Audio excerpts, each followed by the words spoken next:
بسم الله الرحمن الرحيم. In the name of Almighty Allah, the Compassionate, the Merciful, Your Excellencies, ladies and gentlemen,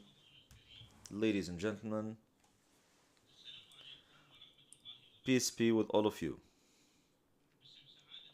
In the name of His Excellency, Professor Jamal Sanad Swedi, Director General of the Emirates Center for Strategic Studies and Research, it's an honor and a pleasure to welcome you to the second day of the 9th Annual Education Conference, which is held under the title Advanced Education in a Changing World. The Strategy of Education in the United Arab Emirates.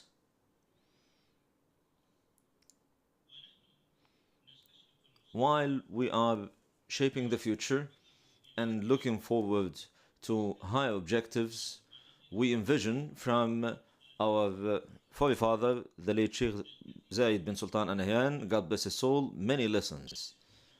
And we rely on them while we move forward towards development and progress. The school of Zayd knows no limits and does not accept the word impossible. It always paves the way towards innovation and creativity, where the late forefather gave us his directives by saying the discoveries that we see in continuously coming out from the other side of the world should be an incentive and a driving force for us to work relentlessly. And he encouraged us by saying to be able, among those who can lead the way in scientific discoveries, we don't want our nation to be a recipient all the time. We want our nation to exchange knowledge and innovations with the nations of the world. May Almighty Allah have mercy on the late Sheikh Zayed's soul. Ladies and gentlemen, let's begin with the first keynote speech on the second day of the conference, which will be given by Her Excellency Sheikh Lubna bint Khalid Al Qasimi, a former minister in the government of the United Arab Emirates. Please, the floor is yours, Your Excellency.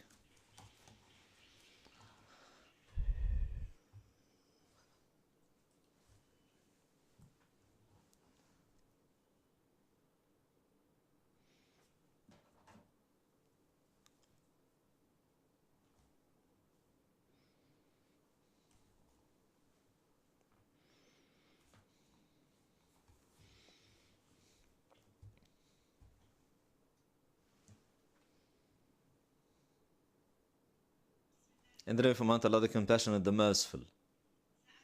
Your Excellency, Professor Majid bin Ali Naimi, the Minister of Education at the Kingdom of Bahrain, Your Excellency, Professor Jamal Sanad Swedi, the Director General of the ECSSR, Your Excellencies, ladies and gentlemen, peace be with all of you.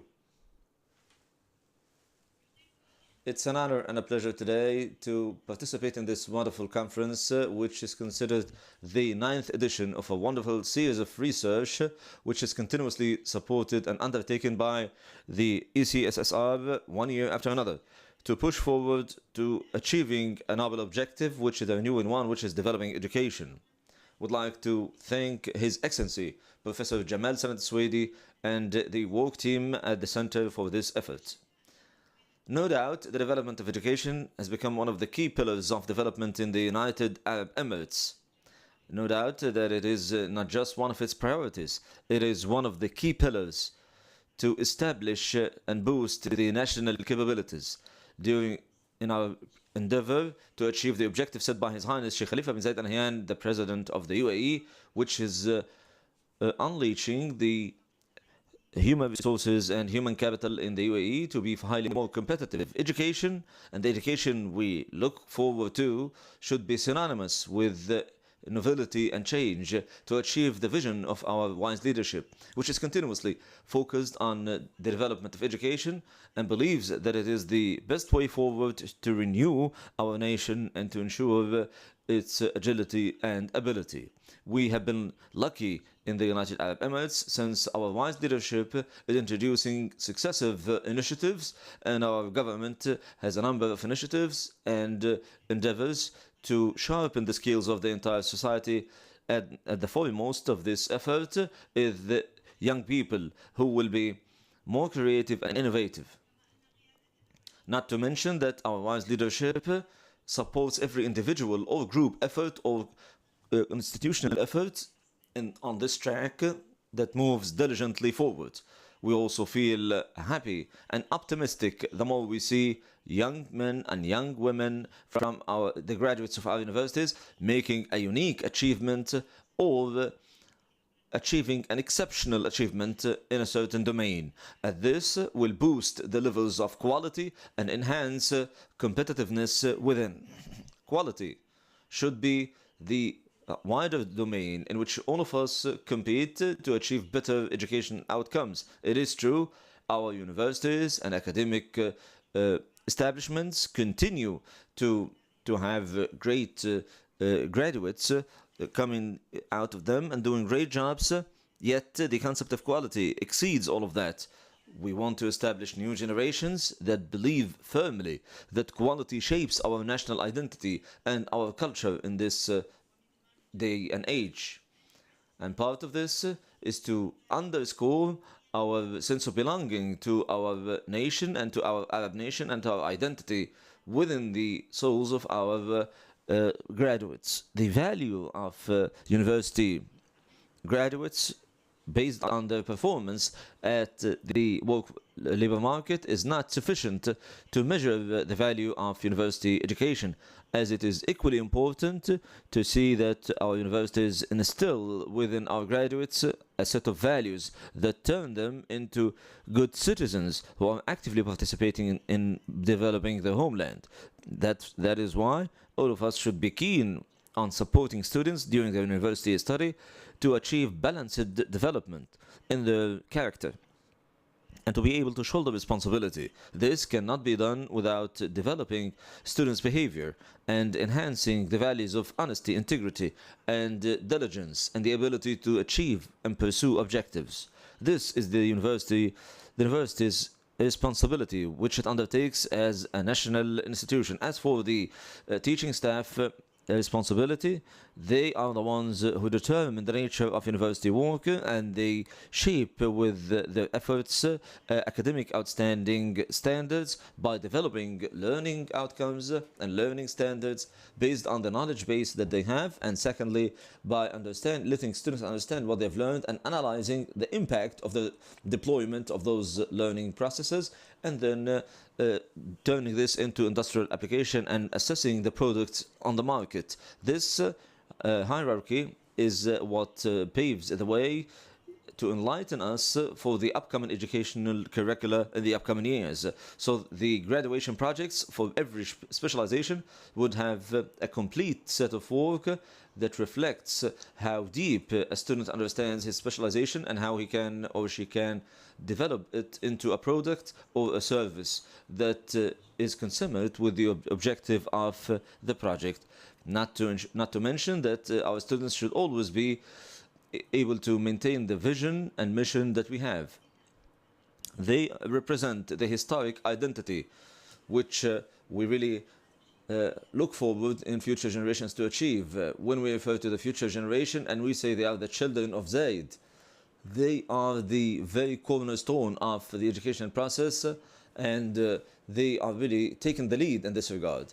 And moreover, through this developed and highly evolved education, we can see that they are the pillar of the development and progress for all our strategies.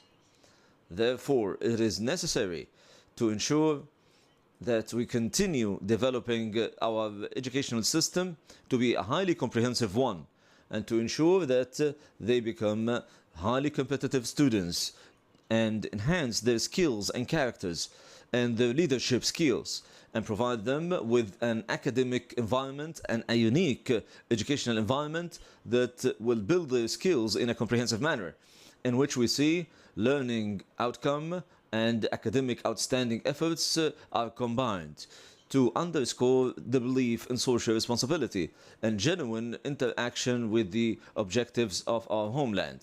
And in light of all of that, the development of education should focus on achieving a positive change in the learner's mentality, which is conducted in an accumulative manner to enhance the status of the UAE worldwide. And thereby, we should have positive outcomes of learning and teaching. I'm confident that this is the key pillar through which we compare and evaluate the learning outcomes, especially when we open our doors to moving into space industry, artificial intelligence, and simultaneously trying to find new and unconventional resources in our homeland to develop our lives in a way that we have not thought of earlier and we could not be fully able to do with full reliance on oil. Thank you very much for your attendance, and I hope that the different sessions of this conference will have positive outcomes. Thank you very much, and peace be with all of you.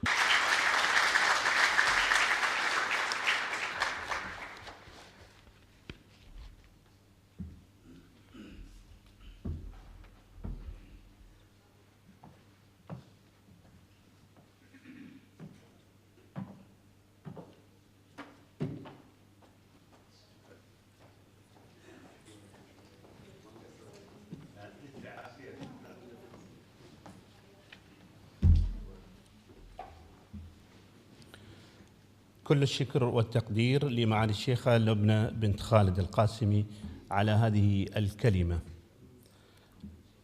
نسعد دائما بمشاركة الأشقاء في هذا المؤتمر، والذي يعد من أهم المؤتمرات في مركز الإمارات للدراسات والبحوث الاستراتيجية. الكلمة الثانية لهذا اليوم يلقيها سعادة الدكتور ماجد بن علي النعيمي، وزير التربية والتعليم في مملكة البحرين. Minister of Education, Kingdom of Bahrain. Let's welcome him to the stage.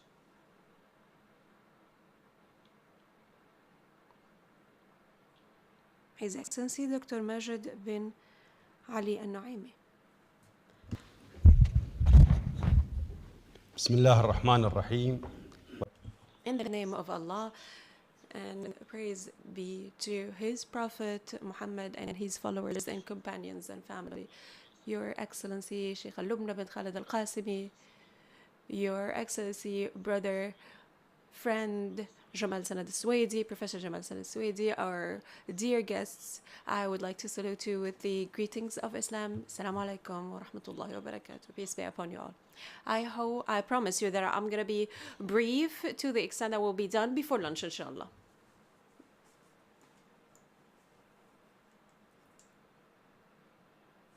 بحاول في هذه الكلمة بشكل.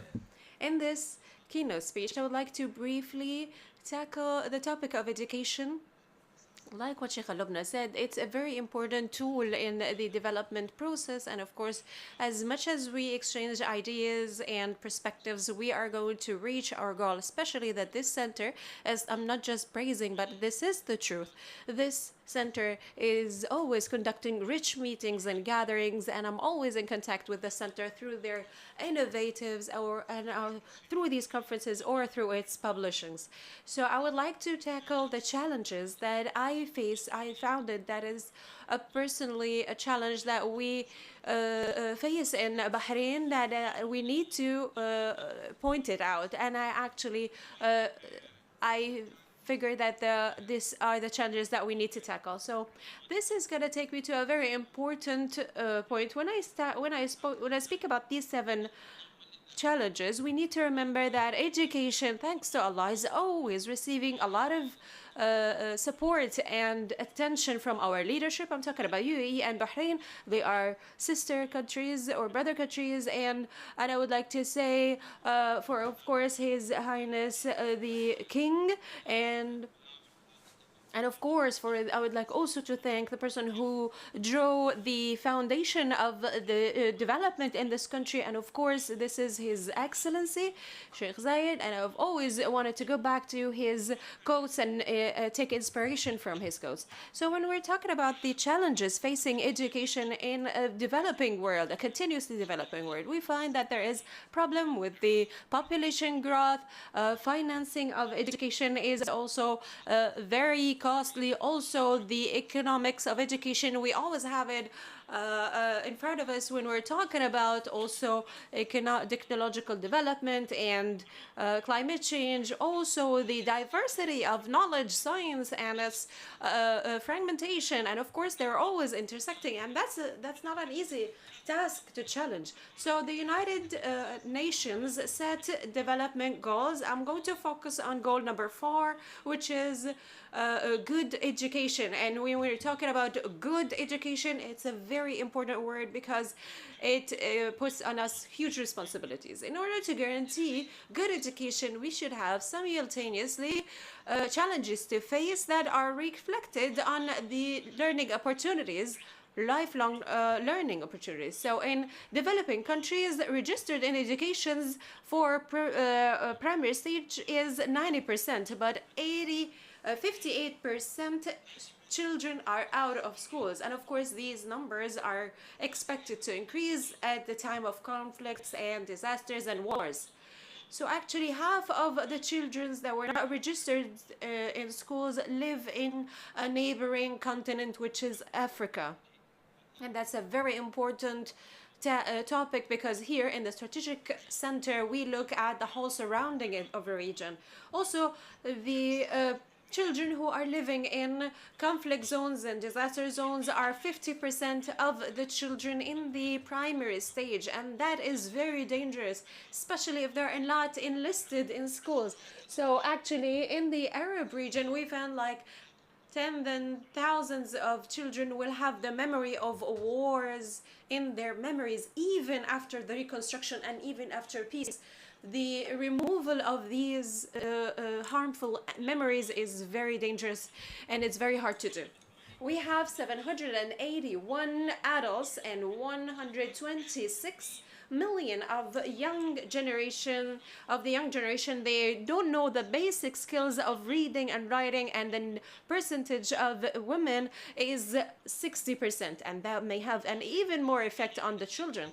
So the reflection or the impact of education on development is very important, and it's really huge. As you can see, the GDP would be increasing through education, the average of income, the population growth, and health issues. All of that is influenced through education. Also, education would increase the opportunities of economic growth, that is through enhancing the capabilities of the individual in a way that increases the GDP.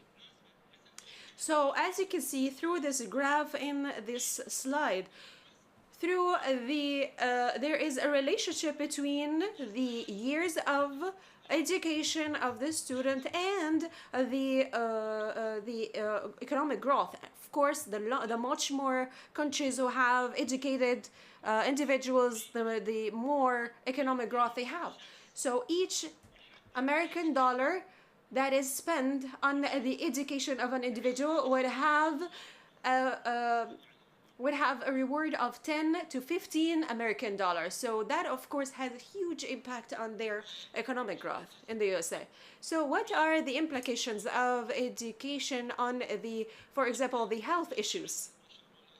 This, of course, reinforces what our colleague said for the importance of joining or linking education to the rest of the sectors.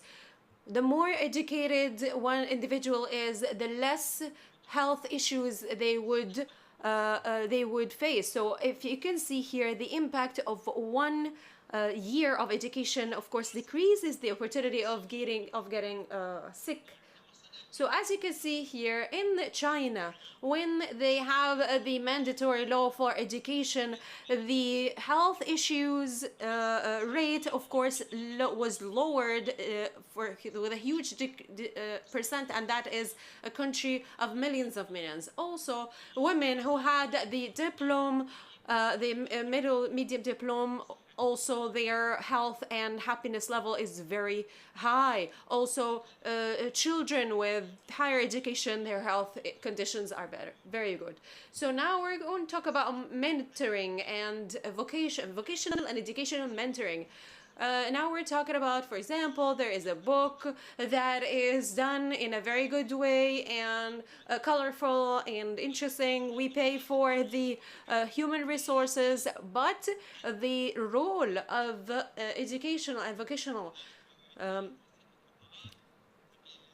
guiding is very important into helping the education process, because education is very costly, but its impact is huge if it's done properly. So the mentoring would lead to a balance between the learning outcomes and the requirements of sustainable development.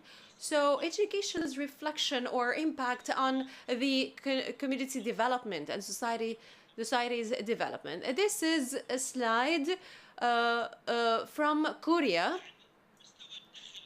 the Korean Republic. The income of the individual in 2008 from 80,000 to in 2018 to 152 per year, and that shows the huge impact of education. The former President Nelson Mandela says that education is the strongest weapon through which we can change the entire world.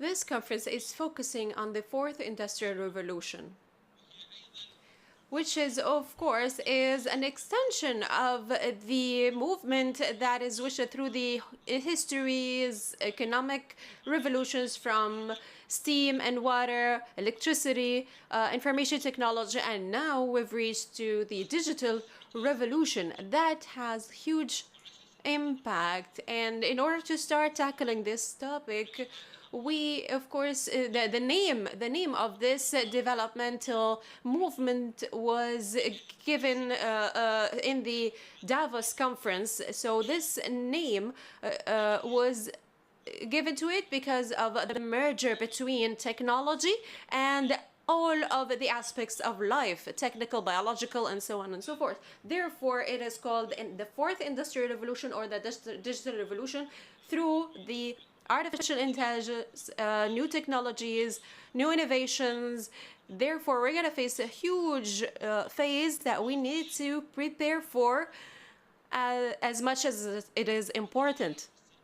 There has been a lot of changes currently happening through this fourth industrial revolution, through changes in skills, strategies, technologies, environment and energy, and all of the other sectors. There are three basic principles for education, as studies have mentioned, for the importance of education.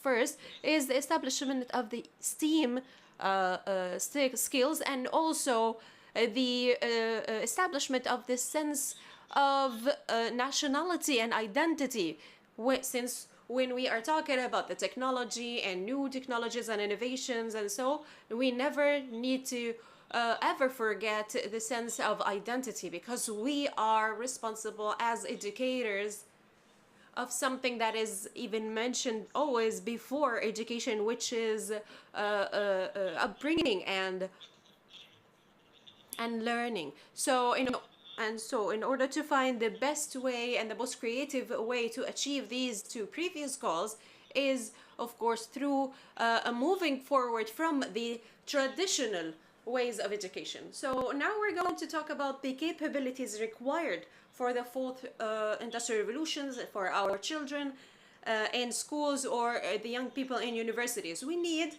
As the International Bureau for Education mentioned in 2017, we need to have basic capabilities. We need to make sure that our curricula has these skills: leadership, decision-making, critical thinking, long life learning, linguistic reading, technology, entrepreneurship, taking the lead, creativity and innovation, and cooperation, coordination, and communication and teamwork. Because we need all that, because the marketplace always changes. In Bahrain, we used to pay specific funds for those who are going to be specialized in law, in the law field and accounting. After a period of time, the market is full of these capabilities. Therefore, we need to move forward to something else, to developing another skill. So do our children and our students have the necessity or the necessary capabilities to fulfill the market requirements? Of course, as Professor said, and of course I follow his articles, the world is changing all the time. So do we have the individuals who are capable to change their mandate or change their discipline and move to another discipline? Or they would just say that I just studied this discipline and I don't want to study anything else. Actually, this happened in Bahrain, and I'm talking about my own country. I'm not going through any boundaries here, but for example, I remember once I started with the Ministry of Education, we wanted a school teacher to teach Arabic language and Islamic studies, and we gave them a written commitment from the ministry that they are going to be hired and they're going to have a proper salary, and they just need to go through a certain course. If they're not qualified, they're going to take 2 courses, and the result from 300 teachers. Actually, not all of them signed. There were like around 200 just agreed, and they said no, I would just be waiting instead of being specialized in a certain mandate. Therefore, we need these people who are able to shift their discipline. So, of course, we can see that the technology that, we always, every day, a new innovation comes up, different iPhone, different cell phone. And, but also, this thing, the artificial intelligence impacts employment. The study says that AI, by 2020, is going to provide 203,000 jobs. And this is one of the studies available here. But it's going to annul or cancel 108 million jobs. So as people working in this field, we need to be ready for this. There is a sign, or there is an information from Oxford University that says that half of the current jobs within 25 years is going to be performed through a robot. So what will happen to the half of the unemployed personnel or individuals? We need to answer this question. So the impact of technology in the near and far future. So it's going to create new jobs. Even the game developer is going to have his own jobs. These are some of the jobs that we have never heard of before, like a technology specialist, AI specialist, developer of games, also the personal entertainment programmer. So you pay thousands and thousands of pounds for this person, for this job, because it is needed currently. A lawyer or a virtual lawyer that you can contact without actually going to an office and waiting for an appointment. You're actually going to have a virtual reality lawyer. Also, a digital currency consultant. All of these jobs, and of course there is a specialist in reading minds, and that's the most dangerous. May Allah help us with that. So there is a challenge, a bigger challenge. 65% of the children registered currently in primary stages, they will end up working in totally, completely new jobs that does not exist now. So 65% of these children for this year and the coming years are going to be working in other jobs that we probably did not focus enough on. Therefore, we need to look for what's new in this field. So the education stocks actually is one of the new aspects that we need to tackle, because the importance of skills, importance of knowledge, importance of behavior and attitude is very important, and they are actually moving and they are gaining more and more importance by the time. So the role of parents is going to increase, and the society of the peers and also the teachers' role is going to increase in this cycle that I'm honored to show you now. So the American writer Alvin Toffler said that the illiterate in the 21st century will not be those who can't read or write. It is going to be those who do not know how to learn, then forget what they have learned, and then learn all over again. And of course, the judgment that is up to you regarding this point of view. So my friend talks about the importance of experiences. When I was discussing, when I heard the Finland, Norway, Singapore, and the adoption of futuristic school, they were speaking about a child-friendly school, comfortable, innovative, enhancing and reinforcing of identities and human rights in this world full of conflicts. That's a very important aspect that we need not to forget. Also, I would like to note that there are also the experiments of China, Japan, and Australia in adopting the model of the elite university. So they don't have just universities and buildings. They have parks for science and technology. They have centers for research and development. They have programs for entrepreneurship. All of these aspects need to be part of the future elite schools. Also, we have the experiments of Singapore, Canada, Finland, Korea. I'm going to talk about inspirational education. I wanted to put it in this framework because I'm talking about values, about innovative designs. So we have imagination, we have intelligence, values, and technology. Therefore, we need to all that results in solutions. So that's what we're talking about, which is an inspirational education. So no one would be told that your idea is wrong.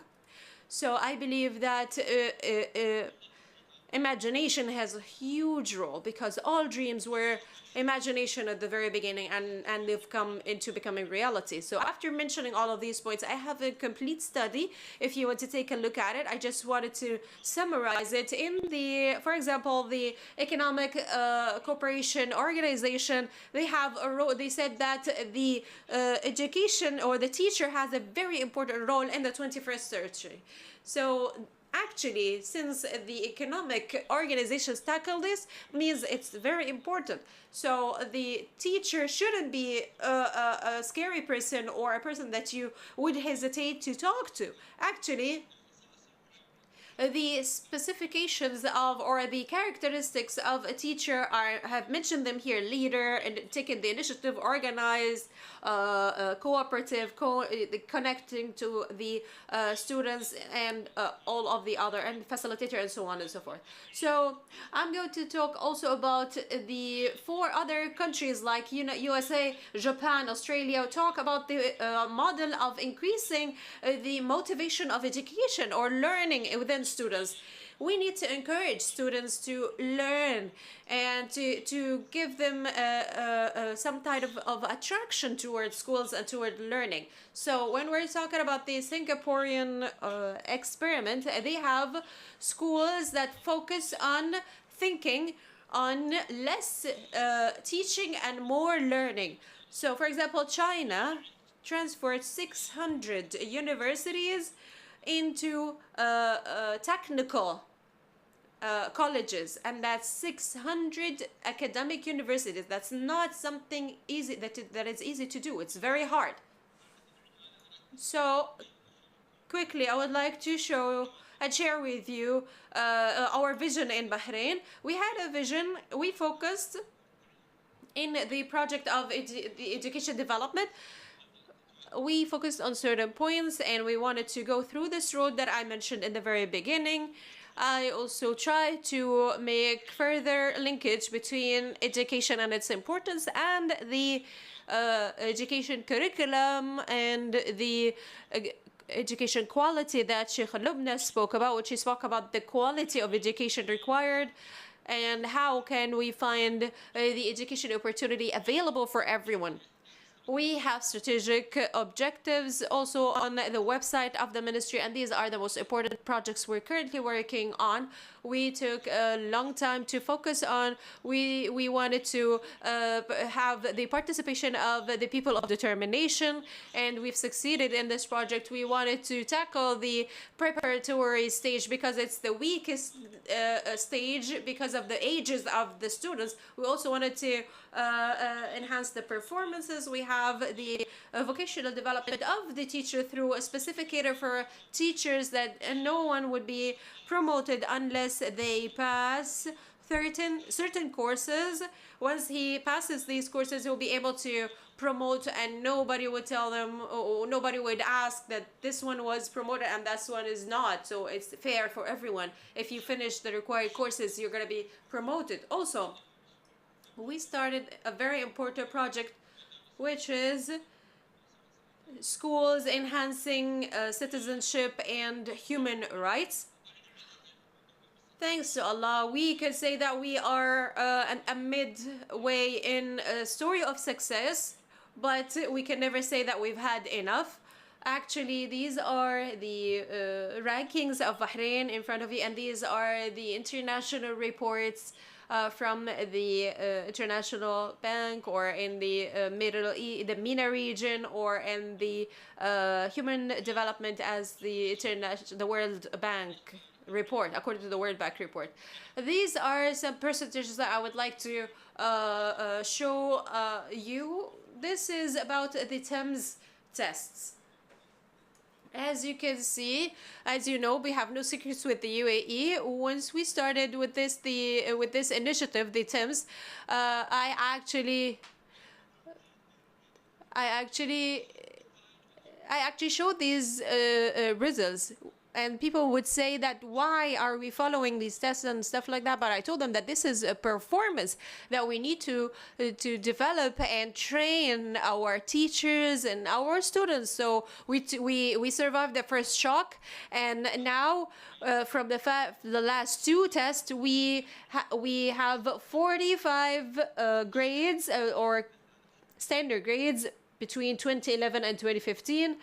And that's amongst all of the Arab of the countries, all the worlds. So actually, we have first place in Arab regions in science in 4th grade. So and other ranks. So our rank is now different.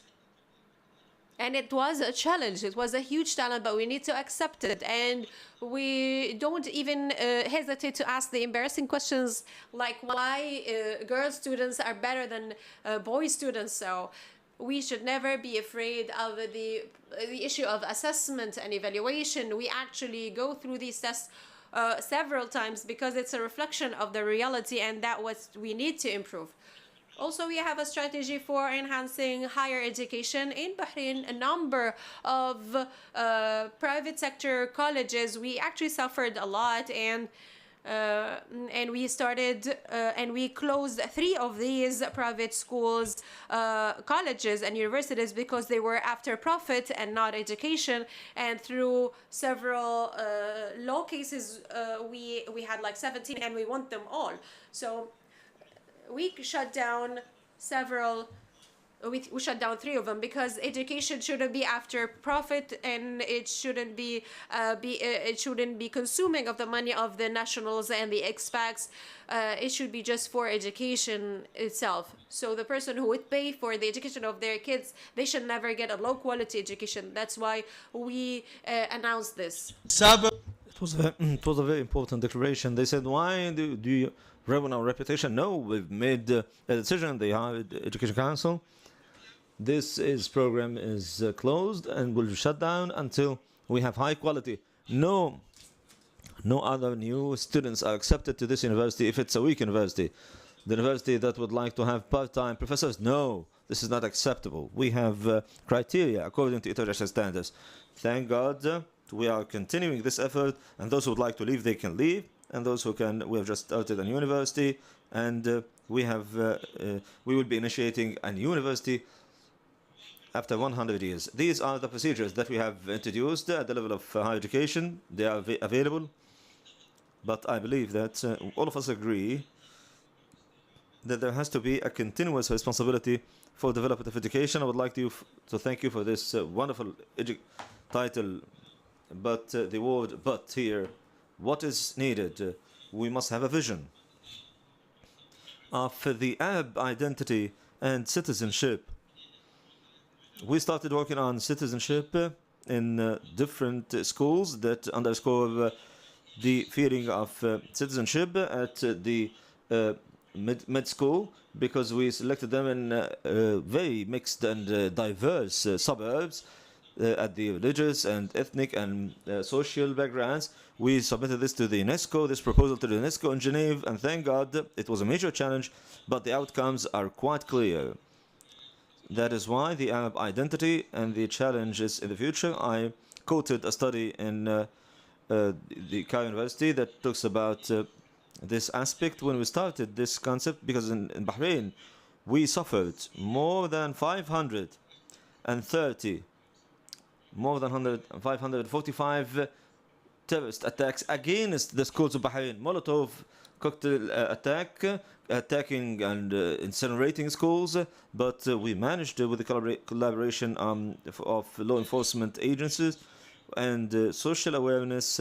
This has become part of history, and it has become completely forgotten. But of course, when we highlighted these values, the question that comes here, what's the outcome? We focused on training of teachers, and that we need to accept others with tolerance, and even with the sports activities, we changed this from competition to ensuring that the entire class would work together. We have changed even the titles of the names, the titles of trees, and we called it the tree of tolerance, the tree of knowledge, the tree of openness. So these words and phrases would be repeated to them over and over again. Those who graduated, this is an example here that was not available before. These practices have been reduced, and we have the teamwork spirit, the enhancement of school performance, because students contact teachers and say, don't be late, so the class would not be downgraded as a whole. So every single day, the conduct changed, and the conduct of them and behavior completely changed and became much, much better. This is what we did at the beginning. So, in conclusion, these are important questions.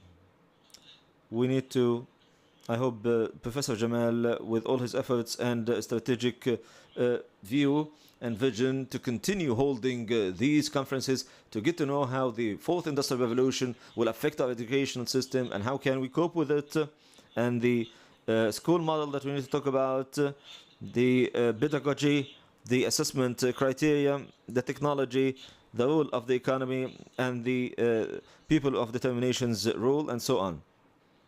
So I would like to finish before the break. Don't worry, as I told you, we'll finish before lunch. So, the preparation and training of teachers. We have the College of Education. Every university has a College of Education, and it graduated very important and highly successful people. Yet, we have found that the quality of education, why do we have two types that go to these colleges. Either they love teaching or their grades were low. And when everybody they come out of college, they say we are unemployed teachers. So we collaborated with Singapore. And you know, the outcome of education in Singapore, we signed a contract with the Teachers College in Singapore, and with all honesty, the outcomes have changed completely. First, less than 80% in GPA, you will not be able to join this college, Teachers College, or the College of Education. So we sign a contract with him from the very first year. You don't have to look for any job outside. On the first year, you'll get 50% of your salary. By second year, 60%. By third year, you'll get 70%. By the fourth year, you'll get 80%, and so on. Why are we doing that? Because since the first course, you need to teach at schools.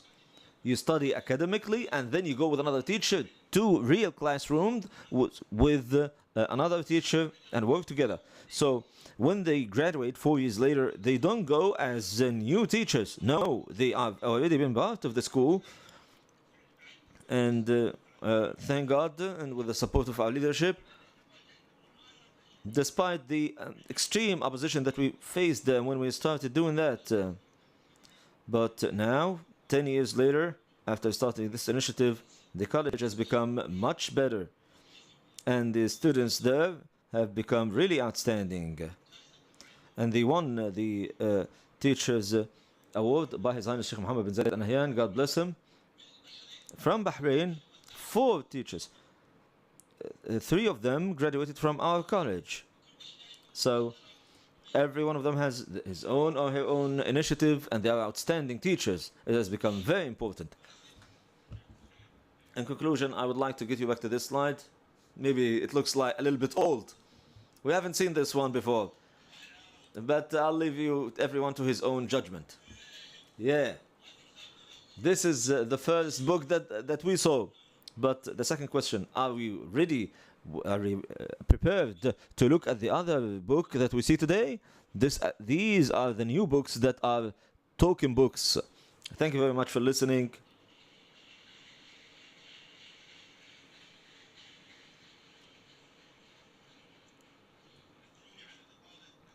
Excuse me for taking too much time, but your good listening encouraged me. Thank you.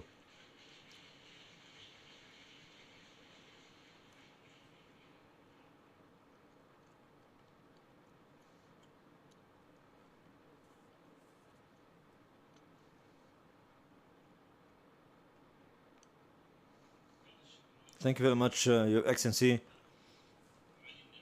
Majid Ali Naimi, the Minister of Education at the Kingdom of Bahrain, for this wonderful speech. Now I leave you with a short break for 10 minutes, and then we'll be back to start this conference. Thank you very much.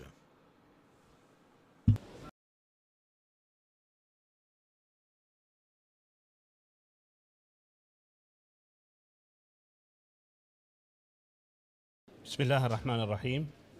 In the name of Allah. A note, please fill up the survey available in the file in front of you. Thank you very much for your cooperation. There is a survey in front of each one of you in your files. Please fill up this survey. Thank you very much for your cooperation. Our honored guests. Now we start with the third panel session with the title School Counseling as a Foundation of Modern Education. This panel is going to be chaired by Dr. Najwa Al-Hawsani, Vice Dean, College of Education, United Arab Emirates University. Let's welcome her to the stage. Thank you very much. In the name of Allah,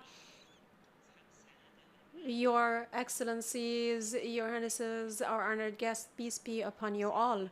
I am honored and pleased to be here in this wonderful event to participate in the second day of the 9th annual education forum or conference, and I would like all of the organizers of this event, and of course on top of which is my brother, Professor Jamal Sanad Suwaidi, who is always shows the continuous attention that the Emirates Center for Strategic Studies and Research about education and its role in the complete sustainable development the UAE is aiming to achieve.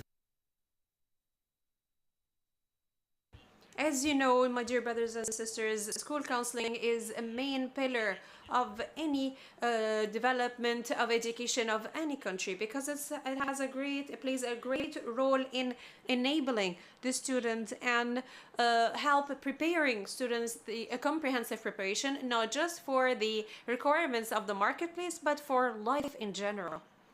The UAE places education in its hierarchy of priorities.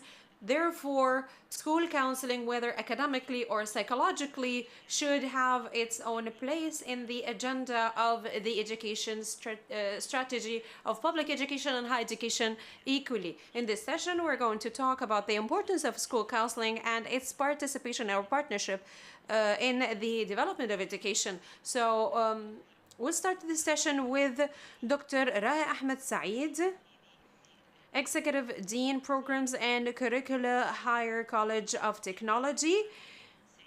Dr. Saeed has a bachelor's degree and master's in electrical engineering from Manitoba University in Canada. He brings to the HTC a unique combined academic and industrial experience. He was awarded a postdoctorate fellowship from the University of Manitoba in 1995 and 1997. During which he founded and acted as a president of Micron Force Instrument Incorporation. He also joined the United Arab Emirates University up until 2005, where he served as both director of the unit of internally funded projects and associate professor of electrical engineering. He was also an associate professor at the University of Jordan during 2006 until 2007. He also joined the Institution of Applied Technology in the United Arab Emirates from 2007 and up until 2014, and he served as also before joining the HCT, Dr. Ra served as the advisor of engineering and technology programs at Tawazun Economical Council. I'm sure that this session is going to be a wonderful one. Let's welcome him. Peace be upon you all. Thank you, Doctor. Colleagues, I'm really happy to be with you here in this conference. The general atmosphere and the general idea of this session is school counseling, yet I was happy this morning to hear the presentation of His Highness Majid bin Ali Naimi and most of the indicators and studies about what education should look like. And now we have an idea through the sessions of yesterday and today about what is required. I believe that I will present a model of how can we transform an existing education system in order to fulfill the requirements of the fourth industrial revolution, the futuristic skills, the changing jobs through a local organization and institution in the United Arab Emirates. We should present some of the aspects. You think that HCT, we could be watching a lot of science fiction movies, but actually we are transforming, we are looking with one eye to the reality and the other eye looking at the future. So let's take a look and you form your own opinion. The leadership vision in the United Arab Emirates focused on three main pillars, which is education is the nation's priority, and that the human capital is the center or the focal point of the national wealth, and therefore the quality of education is the foundation and not the number of graduates. From this, we come up, of course, with each vision, there are challenges and opportunities. So we have the challenges of how can we achieve this vision with a number of obstacles, among which, of course, as we've all spoken about, the fourth industrial revolution and specifically artificial intelligence that is going to invade our lives and how to coordinate it. Also, the gap between, let's call it the gap between the nationals of technology and the immigrants to technology. I consider myself, in my age, one of those who immigrated to technology. This technology that we are carrying in our hands and deal with it every day, it wasn't there. And we did not grow up with it when we were younger. Therefore, we're not citizens, original citizens of technology, while our sons and daughters and the coming generations are going to be generations who grew up with these technologies. They deal with it in a different way that we are dealing with. That in itself is a challenge because we are the teachers and they are listening to us. And actually, how can we deal with this fact? The other challenge is the continuous changing in the job market. On the other part, there are opportunities. Some of them are the private sector in the UAE. There is 65% of opportunities available in the private sector. The Emirati citizen is just 5%. Therefore, to work on the human capital is through starting a generation who is capable of entrepreneurship. So how a college like the Higher College of Technology with the specifications and characteristics of HCT, and I believe you know that there are a number of challenges that we are facing in our college, even in brothers in higher education institutions, yet our college has its own legacy. The HCT is the biggest, highest education in the UAE. It has 17 campuses. It has more than 23,000 students, 30% of which are ladies. We have 6 main disciplines or divisions, but we have 71 programs to prepare the students. This geographic distribution itself for the High College of Technology and this large variation and the large number of students is within itself a challenge, and still it can be an opportunity for the High Colleges of Technology.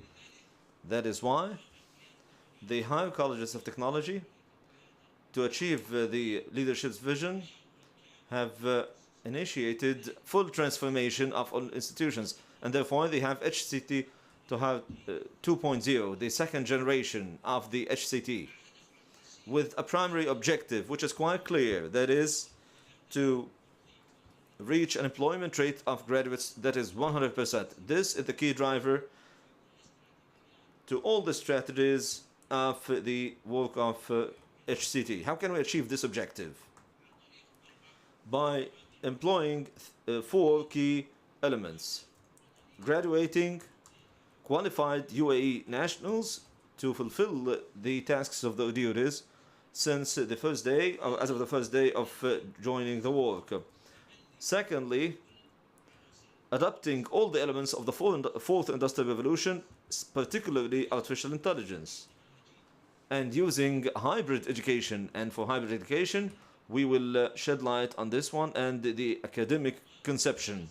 And professional certification, which is the professional certificate that you obtain in this regard. We'll see why this fourth element is highly important to mobilize this educational strategy. If we take a look at the labor market, and we'll see here that this pyramid-shaped or hierarchy. The key base is for the operators and the technicians. and the supervisors for the processes that take place in manufacturing or the field in general. There are developers and researchers. The numbers required in labor and work in these specializations are fewer in number the higher we go up the hierarchy. The figures to the left are the level of the qualifications that is accredited in the NQA or National Qualifications Authority. It's the fifth level is diploma, the sixth is higher diploma, the seventh is a BA or a BSc, the eighth level is the associate degree above the graduate degree, above the BA. The ninth and tenth are the master's degree and PhD. The mechanism introduced by the HCT and in its second generation is to qualify the graduates of HCT with more than one way to obtain these certifications, and with exit points. Some sectors of the labor market may require that all we need is a diploma, and with the development of the work they need an upgrade, which means upgrading their skills. They may need a higher diploma. So these different levels empower students and enable them to enroll in education or exit education at any point of time and renew their education. This linkage between the different levels and the requirements of the labor market, as we have all mentioned, there is a program that was introduced 1 year ago. It's the fourth level for professional work technicians. There is a 2-year diploma for the technicians as well, and a 3 years diploma for technologists and associate professionals. And there's also the professionals in terms of BA, that's the 7th level. The hybrid education model, what do we mean by that? We mean by that usually in academia and academic research, the hybrid education model is education that integrates between theoretical lectures, the internet, and online learning. This hybrid model in the concept of HCT is reliance on 3 key components. First and foremost is to have an academic rigor, which is solid foundations of knowledge in terms of academic knowledge, and practical learning by practice and learning by doing, and professional certification, which is attaining these elements. So to have these 3 elements in a single curriculum, this is the hybrid education model. So a student would receive theoretical and rigorous lectures, and secondly, he would implement this kind of knowledge in a work environment similar to a real work environment, and then his skills are attested by accredited certification that is produced by the industry itself. This is a number of the professional certifications that were enlisted in the HCT and its programs. Why do we care about these professional certifications? Because they were based and derived from the industries itself. It's from industry, for industry, by industry. So it's from the industry and by industry and to the industry. So these are the certificates that bear witness to the fact that HCT graduates are labor market ready, because these tests for these certifications are not prepared by the HCT but by the industry itself. That is why when we introduce students from the minute they joined HCT programs to this project or to this perspective, automatically once they graduate they already realize what they need and they have the required skills. Why? Because we always need to develop skills in industry. These levels are available at the primary level, experience level, and professional level, and so on. This is what empowers students and enable them to realize the lifelong learning experience. Now, in the HCT, what really makes the academic environment is entrepreneurship and innovation. They are highly essential to any academic environment, but the two of them are not enough. So we realized in HCT that there is an additional element that should be added to deploy these elements, which is productization. Productization means that you need to develop and to deal with all the elements, the curricula, everything that you have with regards to the academic itself as a product. And this product is derived from the industry. Whenever we have a concept of any product, it has technical specifications, then it is developed, and then it is enhanced, and so on, until we reach a point where we say, yes, this product is no longer fit for the age, and therefore we need to retire it. So if you have this concept, we've introduced it into academic organizations. So if we do that and we develop the teachers' skills and the corporate process, this will definitely enhance entrepreneurship and innovation. This is just a clarification of the concept that I introduced a short while ago. That's why in the HCT we have introduced the concept of productization. You do that with everything, including a single training course. It is a product, and you can market it, and you can introduce it to the industry and to the trainers, and enhance it and improve it, or even change it. This is one of the examples where we use the productization, which is the innovation spaces. Innovation spaces at HCT. So this is a diagram.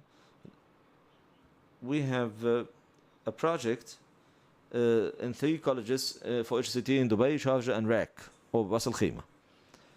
In each and every one of these locations, we have a major area that has 5 zones. Each one is marked by a certain field and enables students to conduct a certain field or certain activity. So if the student has, let's say, an idea in this yellow bulb, how can they transfer this concept into a real work? This real work can be in the form of a product or a service that you can sell to the community or develop them. They may go to the first zone, which is the computing zone, if they would like to have some computational aspects with programming or any other computation aspects that have to do with business. They have the media design zone. The media design zone also is a special zone. We have the fabrication zone and programming and robotics zone, if it has to do with technology, and so on. So we have the last zone, which is the thematic zone. This is a zone which is supervised by a certain industry, a certain sector under the HCT. This is one of the key ideas to implement the concept of productization by introducing a comprehensive group of international institutions in collaboration with HCT. We have colleges in Australia, Canada, and Britain, all of which represent a coalition of implementation and practical colleges which develop their curricula by relying on artificial intelligence. This is a concept is underway actually. The key eye openers, we have our eyes on the future. We're talking about artificial intelligence, how it will affect the academia and the academic guidance and the programs selected by students. We have 4 elements. That technology is changing rapidly. Most of the resources are available in digital format. We have a new field called the big data, and based on which artificial intelligence is basing all its options, and that most services, including education, may turn into a service that can be provided just like Uber. If we detail these elements, technology acceleration element is very high rate. At high school, we only had this vacuum tube at high school. For the first year in college, it was a silicon tube. The acceleration of technology now is much higher. The technology that survives change for 6 months is a very solid technology. Most change in technology takes place in less than 6 months. This means that a student in 3rd year of university, all what he learned in the first year has become obsolete. And therefore, the dynamism and mechanism of change requires that all curricula are aligned with this fast change and development and technology. Resources have become digital. Now, if we remain committed to paper and classic curricula, we will have major delays. That is why in one of the discussions with about patents, the industry is always keen on protecting industrial secrets. Yet they stop at a certain threshold. I asked it one time, there are so many ideas that can be replicated. Why cannot be turned into patents so you protect IPs? The answer was, you will spend so much time trying to protect your ideas on patents and the relevant legal aspects, or should you go ahead with the progress and development? So your time will be consumed. Now, when we talk about the development of textbooks and printing them causes a great delay in the field of education. That is why resorting to electronic formats is an inevitable option. The big data and the decision making. Most of the big data is now available very easily. Whether the institutions do it or not, how can we take the right decision and the proper options and the learning outcomes and the challenges facing students to achieve success? All of this needs proper decision. Reliance on regular procedures, will it be sufficient or not? When we talk about the future and talk about digital platforms, it's a full digital platform that deals with all the data that we can obtain from the corporate governance, from the academia, and the number of hours and credit hours, and the administrative system, which is available in the academic establishment. Once all of this is digitized, we'll have so much data, and once they are engaged into the AI-based research elements and systems, we will have better decisions that are more accurate and more able to adapt to the inclinations of each individual student. So if we take a picture of this system, we know that this student may have tendencies in social media, or this student from K to 12. In the curriculum framework that we have within the organization, all of this data, if they are integrated into the digital platform that is based on artificial intelligence, this will enable us to obtain academic guidance for each student individually, and in the future it may give us personalized degree, and each student can obtain his own inclinated field. You have 5 minutes left, sir. Yes, I think I need less than 5 minutes. Anyway, so if we look at the previous slide, the learning service is available for everyone, and this is very important for them. إنه خدمات التعليم مستقبلا. Therefore, we may consider the future education services could be like Uber. Does this have any benefit to education? Is that a reality that could be beneficial and good and have good in it? I believe that this is a good opportunity. This could provide the best caliber of educators and teachers to all students, because they're going to be available on the system. Even as an institution, you could host the best teachers for the best programs. So currently we're working on this project, and we want to know where can we go with this project. So the question is, are there any challenges? Yes, and they're not easy ones. There's always a difference between the academics and the management. the academics have their own rituals, while the management, they don't have rituals, but they're always seeking the best and what's beyond of what they currently have. That usually creates problems and a challenge. So how can you manage an academic institute without transforming it into a corporate?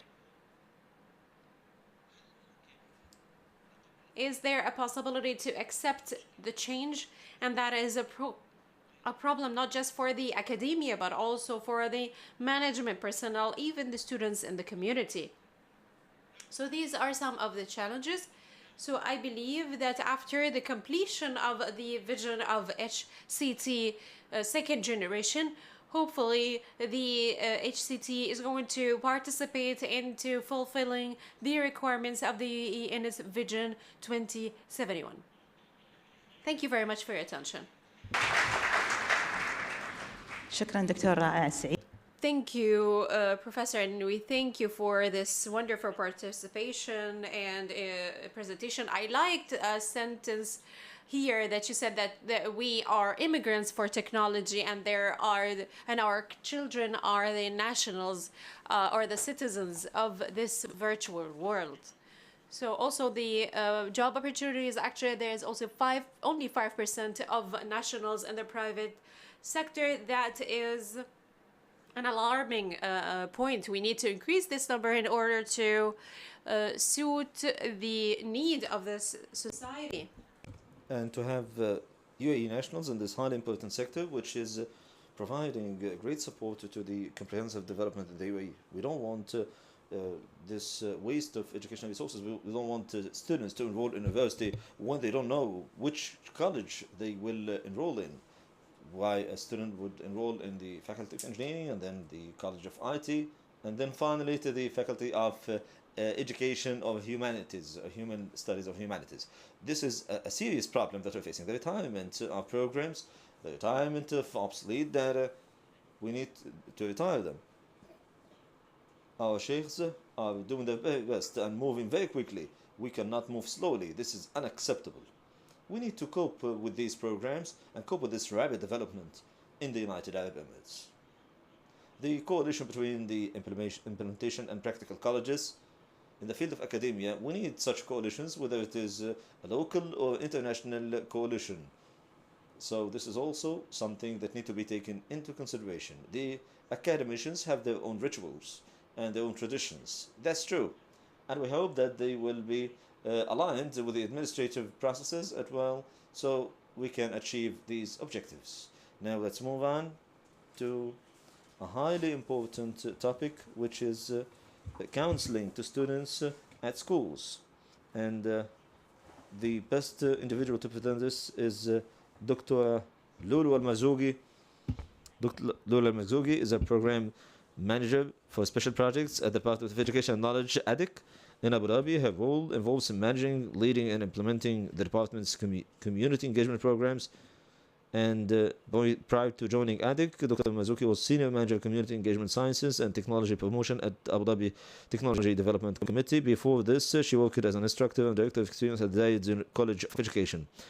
She also holds a PhD in Management and Leadership from the British University, as well as a master's degree in Education Leadership. She has a wealth of experience in development and strategic planning and project management, leadership and management. She participated in numerous conferences, such as she submitted a research paper about learning from the wisdom of families, leadership development through years at the Women at Global Leaders Conference in Dubai, and perspective of Emirati women educators on schools and global leaders in breeding in Florida in the United States of America. Please, the floor is yours, Dr. Lulua. Peace be with all of you. Of course, I'm still like the active students and avid reader who is really passionate about talking the concept of diversity. Thank you very much, Doctor, for your presentation. Is wonderful. I would like to thank the ECSSR for inviting me. Now I'm talking about bullying. Bullying has been there for years, but my concept will actually be quite simple. Yet we will not undermine the importance or downplay the importance of bullying, which is not a phenomenon restricted to GCC or UAE. It exists worldwide. And of course, the translation was done quickly. It's just based on my personal efforts. So please forget about any mistakes in translation that you may see. If you find any mistakes in translation, please let me know. Now, if we are talking about bullying, the first person to introduce this, the concept of bullying, you ask about it in the society. What's your concept of bullying? What do you know about bullying? Let someone tell you what they think about bullying. The outstanding element here is that males have a physical concept of bullying. Women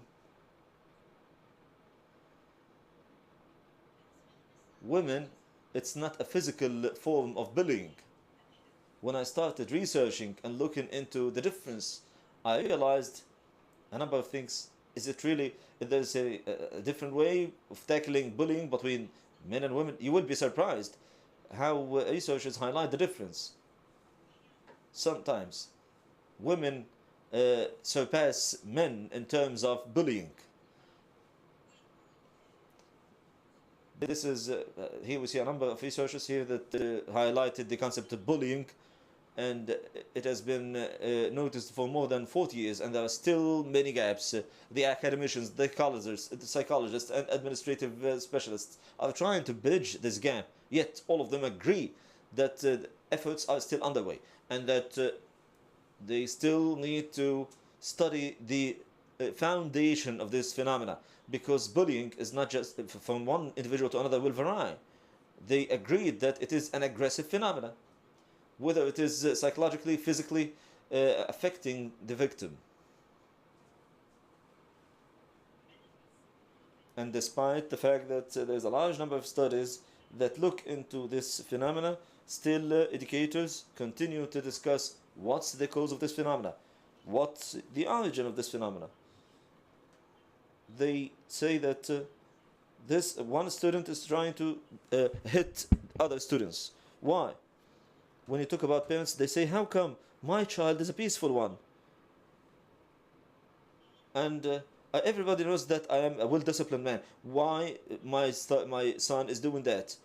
Bullying is not related to that. If you are hitting or beating your son, for your son understands it as, well, my father is adopting, hitting me to shape his image in the society, and everyone is respecting my father because he's cool and he's tough. So it is normal that what will your child do at school? Most educators believe, and this is a fact, that extracurricular education is far more effective than curricular education, or learning outside the class is far more effective than inside the class. So what we learn from mixing with the other individuals and the environment, it is far more deeply rooted than the classroom.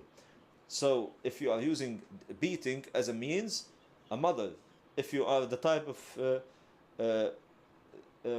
women who give names, or if you have this labeling in English, you keep labeling people to, or your sons, definitely when your daughter goes to school, she will use these labels against her schoolmates.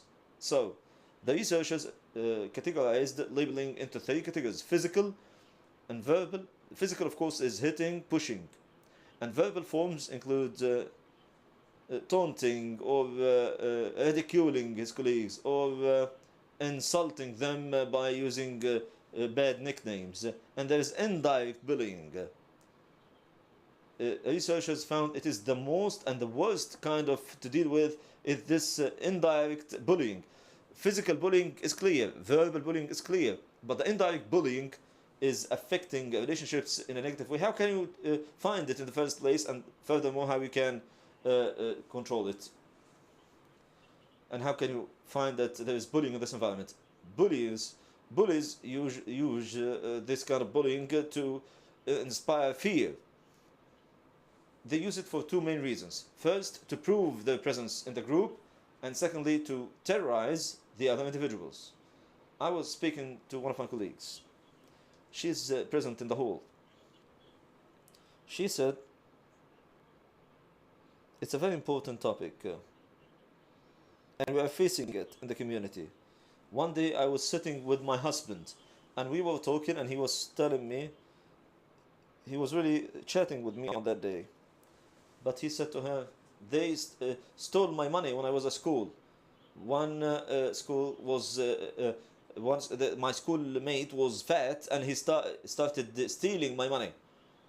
How did you do that? You are a strong boy. You need to defend yourself. You must hit them back. If they hit you, you must take revenge. The concept was really instilled in his mind. Okay, I have to implement this strategy. On the following day, he was hit and he was stolen as well. His money was stolen. So he was hit and his money was stolen again. What happened next? I'm a leader. I'm a strong boy. Now everybody fears me. So for students, yes, this is what I want. I want the other schoolmates to be afraid of me. I want to form a mental image. I want to be the leader. This child, or the child here in this case, does not realize that these are the characteristics of a leader. These are the characteristics of a bully, not a leader. So her husband told her, why did we start using this strategy for terrorization? Whenever he wanted anyone, seeing anyone bullying another against him, he would interfere. So what next? He said, no, thank God I grew up and stopped doing that. I hope he's doing better after bullying. So I told you that girls are different from boys.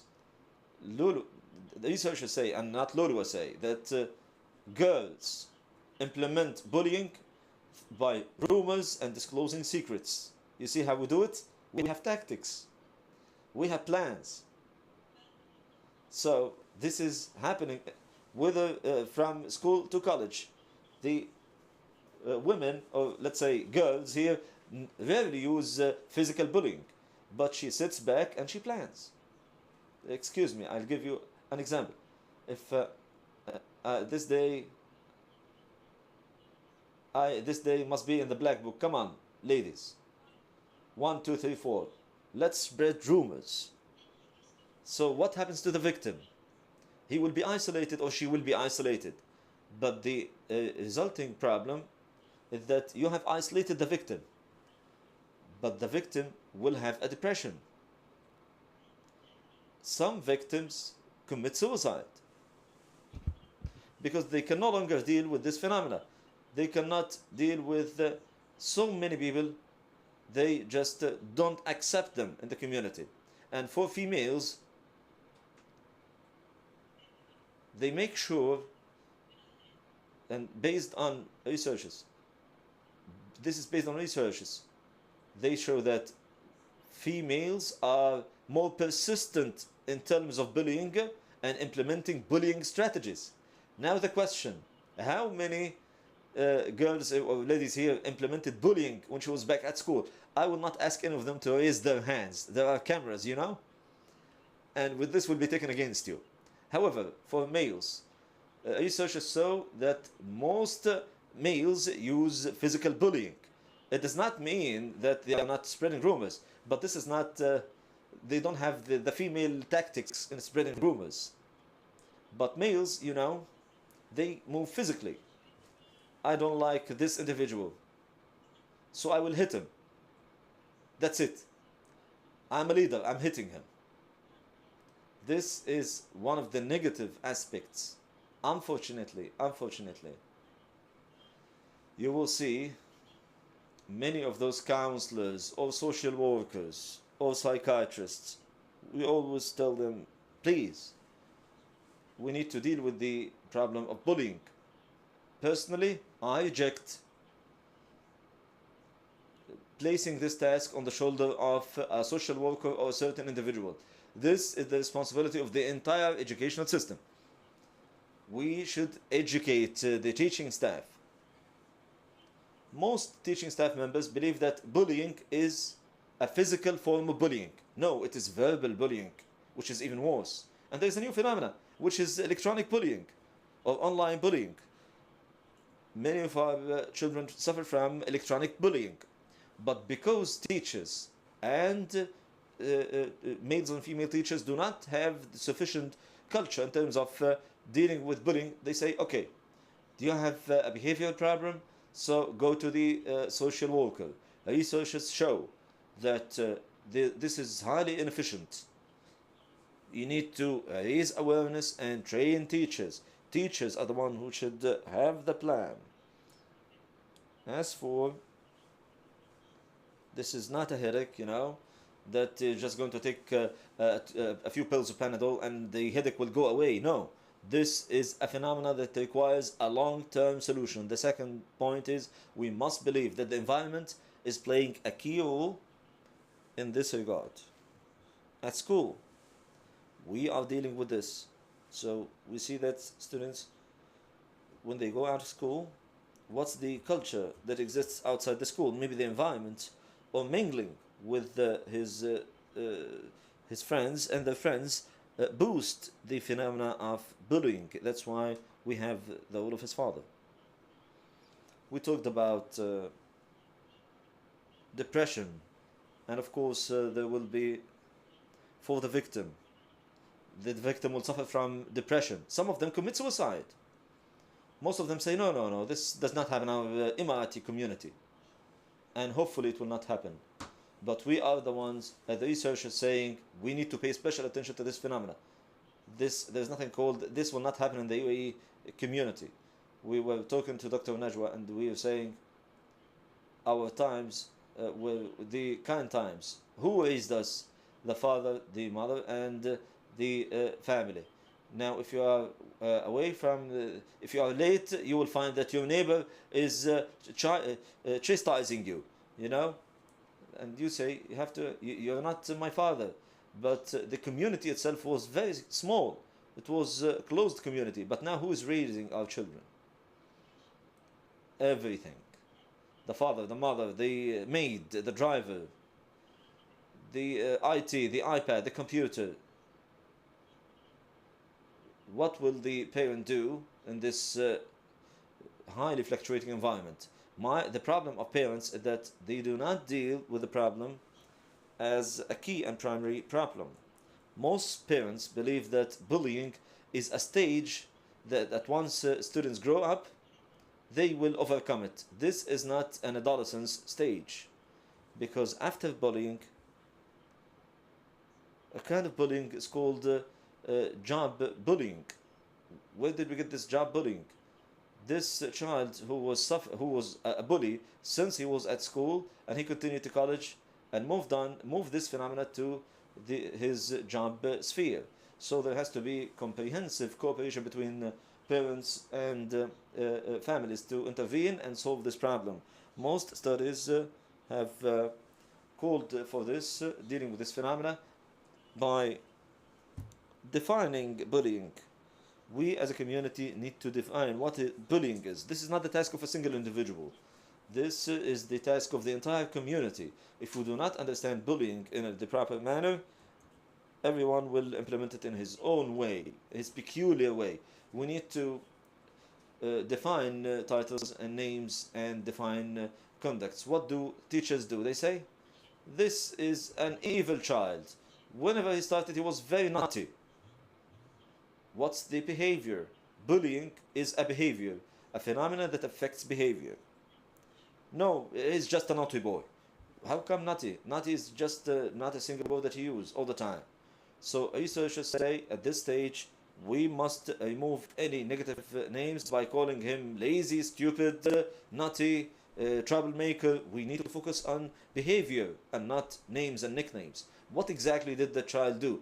So we move on to the second stage by determining rules and regulations that should be capable of implementation. We cannot just say راح أفصله من المدرسة 3. they have some rules in the schools that, for example, if a child hit his friend, they would suspend her for 3 days. Actually, what you are doing is that you're rewarding them. No child would stay at home from school and be upset. I've never seen this in my life. I was a student and I know. And I would say that I was a naughty one. So once they tell me get out of the class, wow, I'm happy. Today is my best day or my favorite day. So there's no child that you suspend him from going to school and think that this is punishment. This is not punishment. So if we focus on this point, the student has the right to stay in the classroom, to listen to the lessons that are being taught, and the teacher has the right to enjoy his time at school. So by rewarding the positive attitude, some students have a very positive attitude. They would help others, but the teacher wouldn't appreciate and applaud that type of behavior.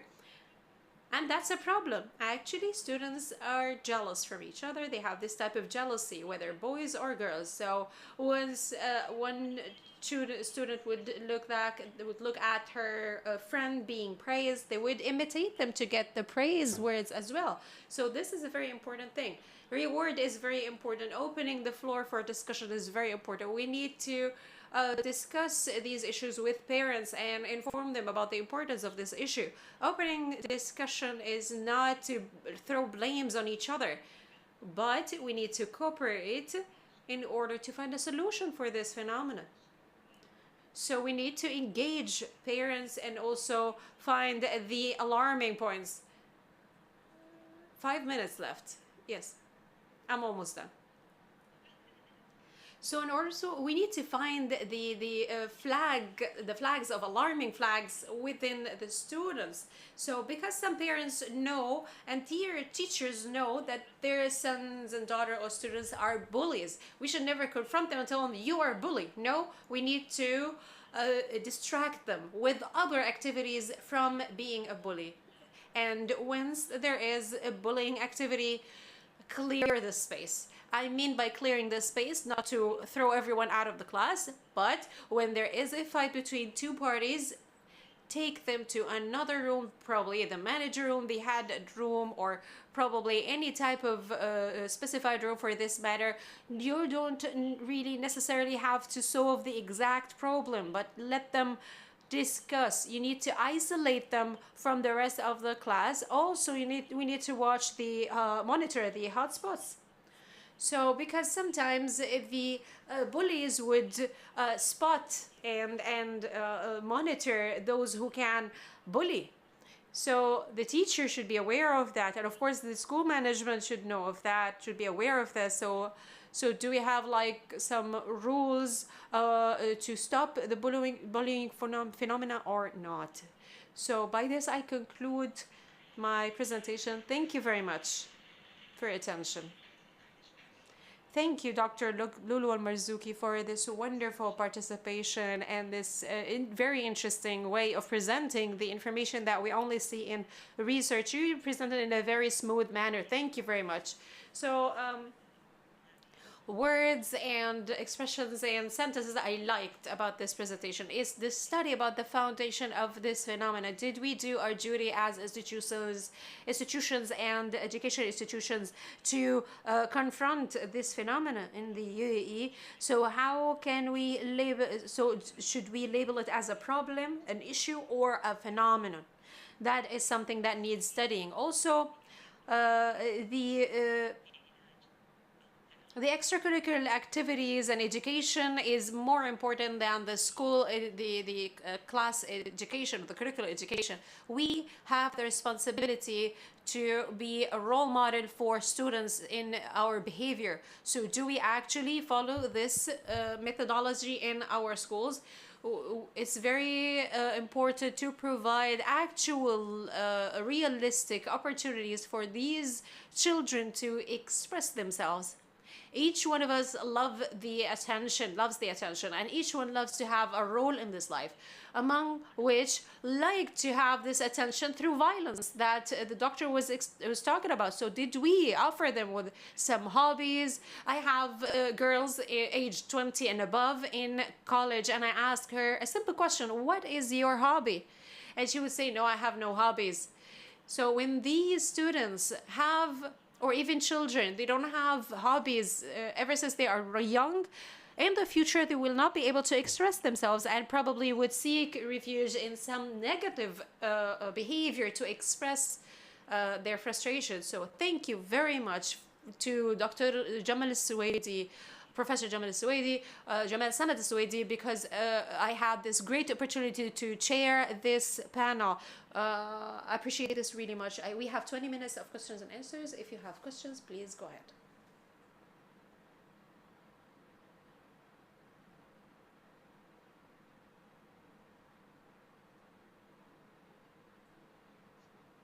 Peace be upon you all. My question is for Dr. Lulua. My name is Professor Saif. Lulua. Marhaba. How are you?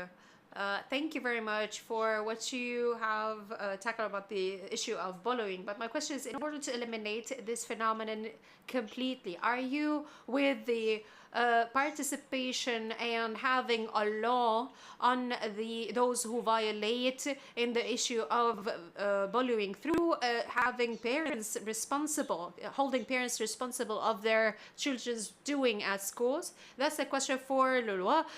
For Dr. Ra'a, excuse me, when they introduced you, you said your name is Ra'a, which means wonderful, impressive, and that's how I look at you. Your presentation was also impressive. The problem that we face in a number of education institutions is that there is actually a competition and not a comprehension of work between the academia or the faculty members and the management. So how can we tackle this issue from a practical point of view and from transparent, and also with transparency? So management, would they have balance between profit and the education and knowledge and planting knowledge in our children? So that is my question. As for the law, I am with and against. So you didn't give me options. So I give you my own options. So before we resort to law, some issues require the interference of law when the bullying incident reached the level of psychological crime. Because bullying is not just physical. Because it's physical, it's easy to control. But if it's electronic bullying, how can you handle it? Now, here we need the interference of other bodies, other governmental bodies, including the law. But I believe in order to eliminate this phenomenon, all of the society sectors and individuals would be on the same table discussing the roots of the problem and how to face it before the intervention of law. So currently we are seeing that if there is bullying incidents, they should be reported.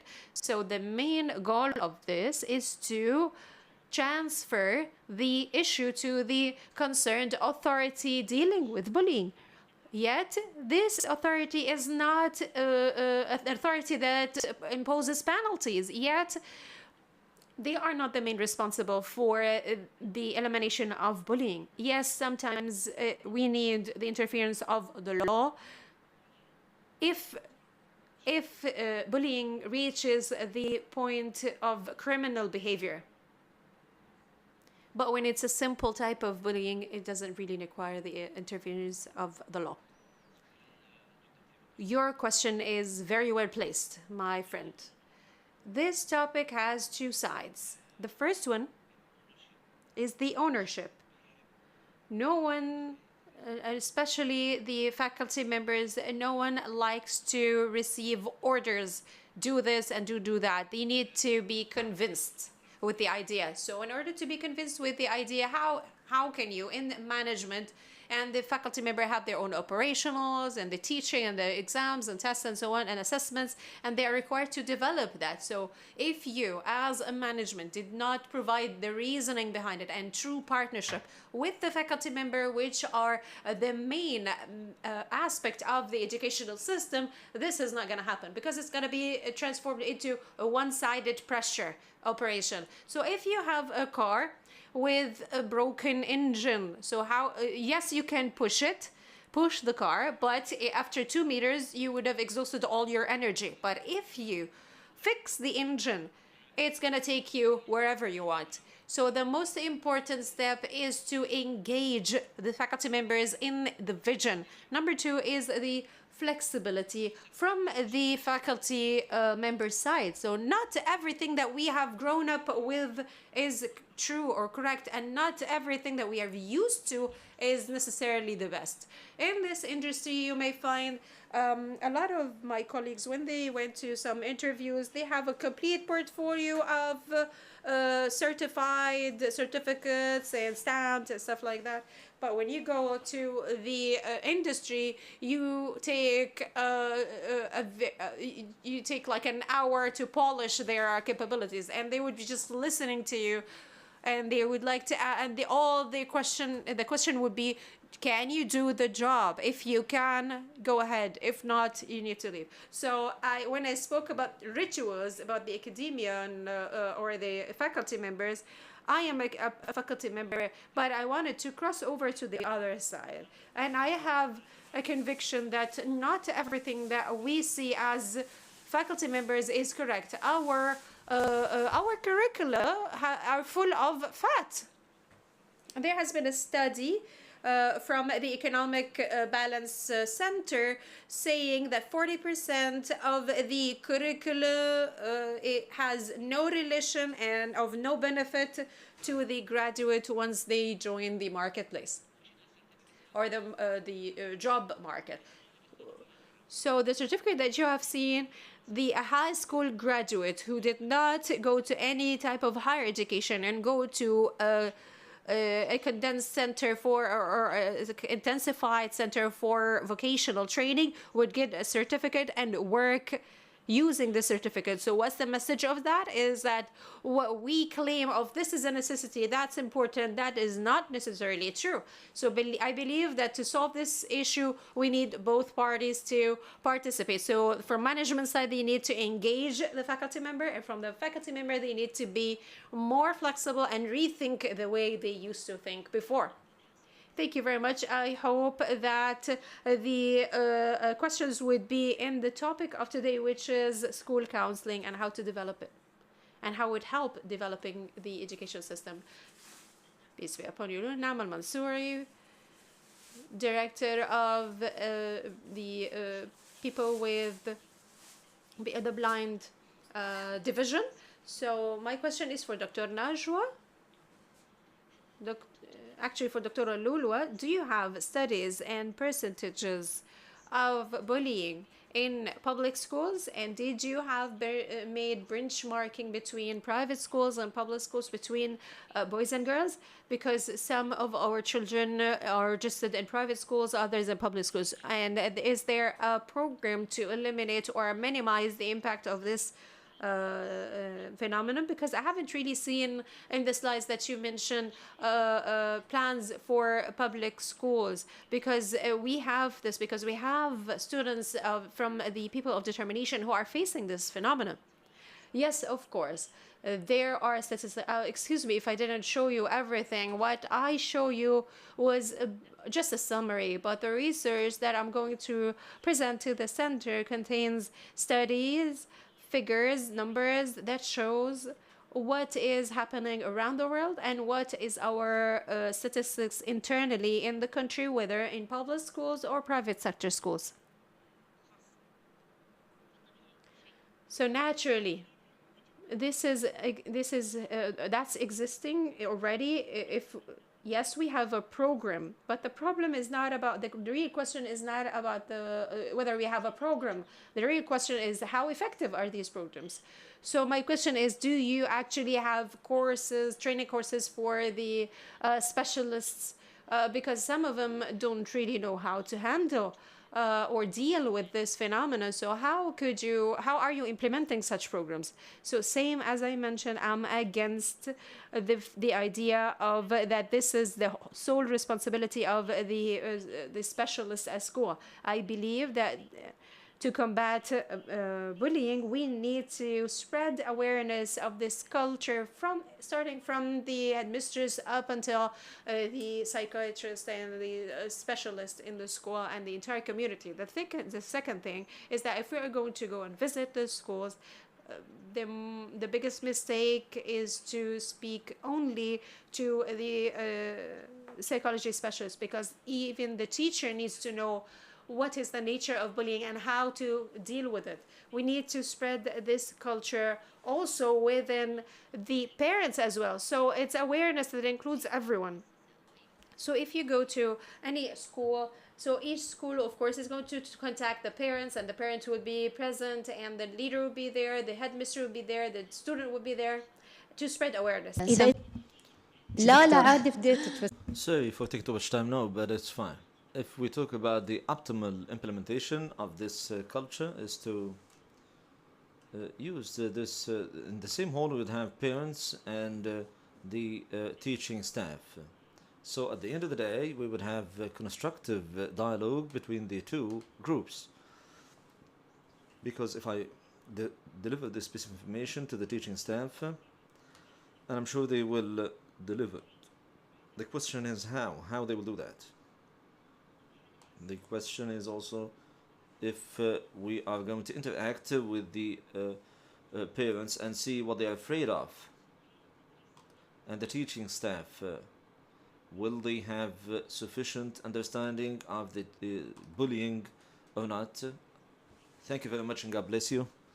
And hopefully study will be more comprehensive. Thank you. I have this intervention from the gentleman at the back. Please be brief. Peace be with all of you. I'm Dr. Ahmed Tabba. My question is Dr. Mahab. Welcome. Doctor, two pieces of information, then a question. First, I hope that HCT 4.0 is because you already have a strategy that is fully aligned without any bragging.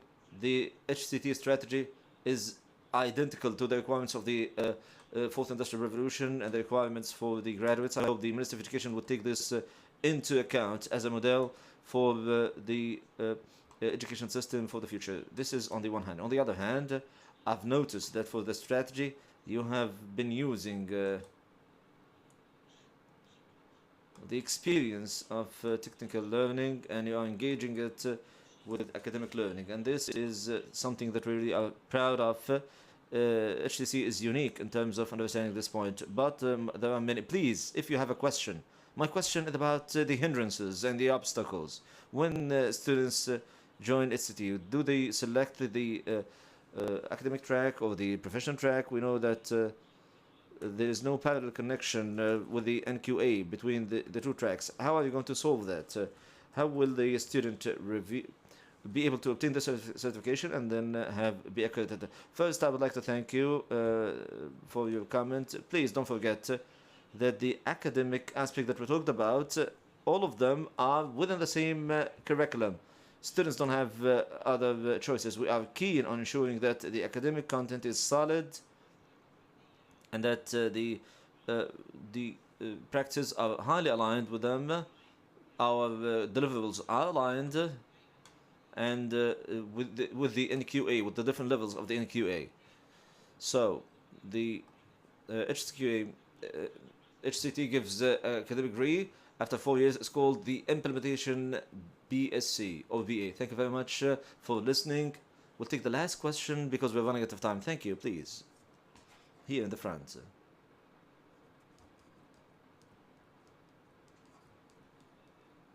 What are the stages and steps of facing bullying and for how to deal with them for a certain student? What are the steps and stages of facing bullying and addressing them for a specific student or for any student? The stages of bullying, the stages of facing and the steps of addressing the problem of bullying. We've been talking at the beginning first, we talked about the stages. The stages, we need to classify it. Was it verbal or physical bullying or indirect bullying or electronic bullying? If we get to know about that, we need to know which stages that we're talking about. Did it start, or is it physical, or is it an initial stage, or a midterm stage, or is it an extreme stage which is critically dangerous? This is assessed through full study of the case itself. So, if a student hits another, this is listed under physical bullying. But the stage itself will, when we see a student hitting 5 students on the same day, this is on extreme stage, which he doesn't want to speak to others. He is classified in some stages as a severe bully and requires immediate action. So you need to adopt a psychological educational approach. You need to integrate both of them. The upbringing, 50% of which is based on psychology.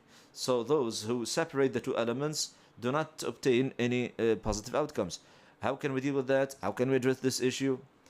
We need to study the case, determine how dangerous or severe the case is, consult the educational entity and the psychological experts in the field. The best way, based on the research that I read, is to fragment this phenomena. Even if they are studying for PhD, still have free time. If I have free time and I want to make myself special, the first and easy approach is to bully others, not to highlight my skills in the field of art or in public speech, because the educational environment is not focusing on those talents, unfortunately. So many of those students resort to bullying. I hope the answer is clear. Is there a missing? No, actually, thank you. Your answer is very accurate. Because I was really severe that you did not conduct field visits. I'm here today, and this is a field visit. Maybe you would like to talk to her after the session. Thank you very much, and thank you for listening. Thank you for your cooperation. Thank you very much.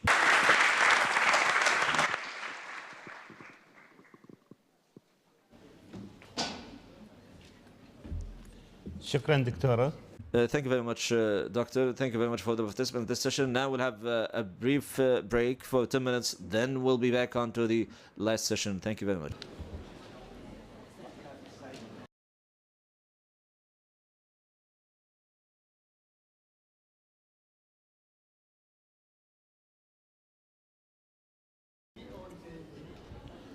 بسم الله الرحمن الرحيم. In the name of Allah, the Compassionate, the Merciful. Let's follow on the fourth and last session of the conference under the title International Models for Education Development, which will be moderated by His Excellency Dr. Ahmed Abdel Manan Al Awar, the Managing Director of the Institute of Applied Technology in the United Arab Emirates. Please, Doctor, the floor is yours, and I wish you all the best. Thank you. Thank you. In the name of Allah, the Compassionate, the Merciful. First and foremost, I would like to express my appreciation to the ECSSR, and I would like to express my appreciation for His Excellency Professor Jamal San Suwaidi for hosting this highly important conference and ensuring that we have this annual event. The different countries of the world are racing to show and highlight the efficiency of their educational systems by deploying a number of systems based on several elements that are important to us. The history of education and the need for developing educational system is highly important, aligned with the economy and the importance of education, according to which qualitative leaps have been made to shape those educational systems. And it turns out the education system is not independent in its own right in any country. It is organically connected to the social and economic systems.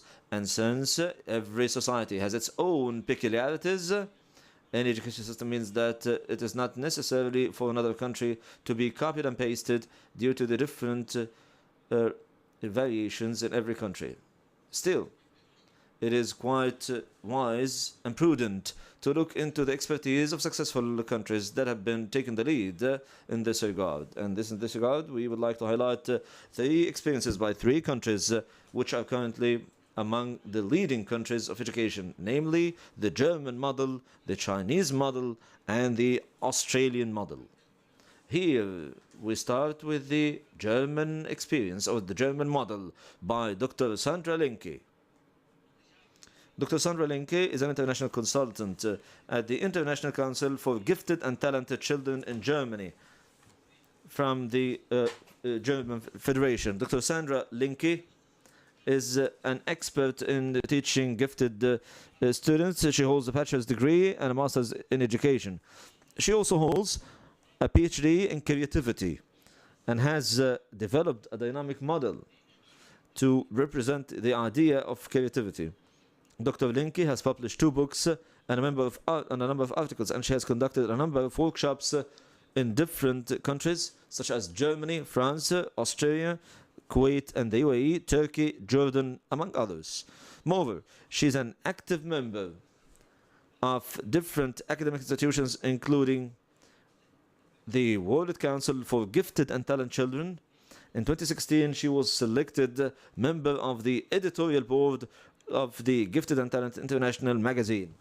Moreover, she collaborated with Tisha Yamin and Todd Libert to establish the International Center for Innovation in Education. Dr. Sandra, please, the floor is yours. Thank you.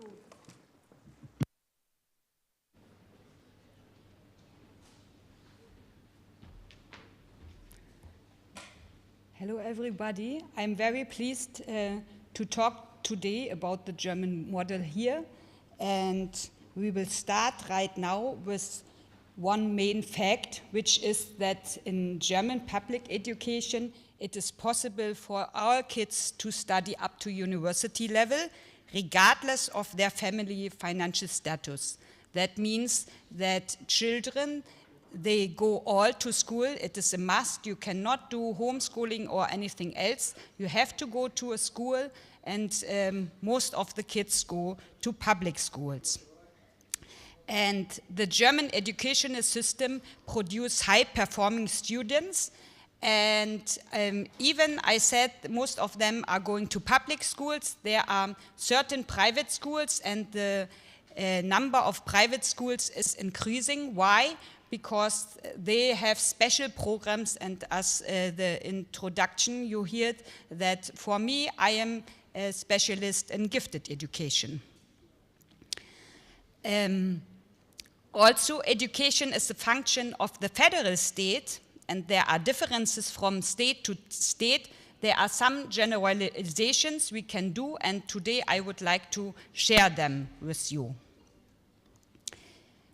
Children between the age of 3 to 6, they might attend kindergarten, but it is voluntary. So if the parents want to, most of them they send, but it is not a must. But then they have to go 9 or 10 years into the school. And the first thing they start is, of course, elementary level. And elementary level means in Germany normally 4 years, but there are exceptions. For example, if you are living in Berlin, so your child has 6 years to go to the elementary school. Then, after the 4th grade, there takes place the separation, which means that according to abilities, to wishes of the family, to the academic possibilities the child have, the child can go to further school, which is either Hauptschule, Realschule, or the highest is Gymnasium, which is high school. So at the end, even the teacher makes preferences. For example, I think from my point of view, this kid is only, for example, able to go to real school, which is like middle school. The parents have the final say and can say, okay, but even though I want my child to go to high school. And what is, very important to mention is that academic achievement, self-confidence, and the ability to work is the main key why we have to choose a certain type of school which might fit the best for the child. However, in most states, على الرغم من ذلك في عدد كبير من الأماكن في ألمانيا قد يختار الأبوين أن يذهب طفلهم إلى نوع آخر من المدارس وفقا لما يعتقد الآباء أنه الأفضل لطفلهم. هنا I will only go through it very fast because we lack of time and we are late. So you see kindergarten level, you see at the side that we have age from 3 to 6, then the primary school, and then you have this different types of schools. Gymnasium is the high school, it is like the highest, but Hauptschule, Realschule, and all the others, for example, if a child is late developer, it can start with the main school, the Hauptschule, and later on can make in the afternoon or vocational training that at the end it can visit university level. So no matter which type of school you choose in your childhood, you are enabled at the end to go to university level if you make vocational training. So you see this level here, which I just told you, we have to go through, and at the end, it is 9 or 10 years the student is going at least to school. This is the minimum. If we talk about the German model, we have to admit that, of course, the tradition historically was different. So what was historically the case? We had the Volksschule, which means 1st to 10th grade was in one school building, and the main thing the teacher concentrated on was reading, writing, calculating, and of course disciplined behavior, which was a very main point also they concentrated on. And what does that mean? That the understanding of how teaching takes place is that in front there's a teacher who is the person who knows, and you have children in front of you whom you have to fill in knowledge. This is what we used to think is the right thing. But, of course, as we all now know it in lifelong learning process, now it is different. So we know that the teachers have to learn from the kids and the other way around. So what are the new international trends we are using inside Germany? You can see the tradition at the left side, there was a single method, and now we have multi-methods. There were homogeneous classrooms, and of course, still in the public schools, we have homogeneous classrooms concerning age groups, but now also we have mixed groups. And it used to be teacher-guided, and now it is student-centered. And I think this is the main shift we have to admit was needed in order to fulfill all the needs and the ability from the kids of today. So we have 3 main trends following in Germany, which is process-oriented, which means this orientation replaces the product orientation. We have the second trend, which is cooperation and supplementing isolated learning. And we have the third trend, integration, which means mixed methods based on abilities. We use inclusion and all this. So as the person mentioned at the very beginning, for example, concerning the ICIE, where we run a lot of workshops, we are concentrating on teaching teachers how to do all these methods which we found out are the most profitable and the most fitting for the students' needs. So you can see the trend one, the process orientation for advancing all components of instruction, that we are away from filtering in knowledge, that we go through the process of learning, and we have the whole cycle of learning. You can see it on the right side, the 5 steps. We are going through in each training, and we teach teachers how to do this and how to come up with the best solution and the best thing that it is student-centered and the student can learn the most. So generating knowledge today means by thinking together and not isolated. So we are using the inquiry circle, for example, that you have a question at the very beginning, and of course, you might know if you are a teacher or even as a parent that depending on the quality of question, you will get a good answer. That's a key point, actually. So we have to concentrate on finding the right question. It's not just questioning and getting an answer, but we have to find qualified questions, which are also questions who challenge the student, who are in their level of ability, and who focus more, for example, on open-ended questions where there is more room for the student and not just right or wrong, because this is very limited. We have a hypothesis where what we assume would be the probably answer.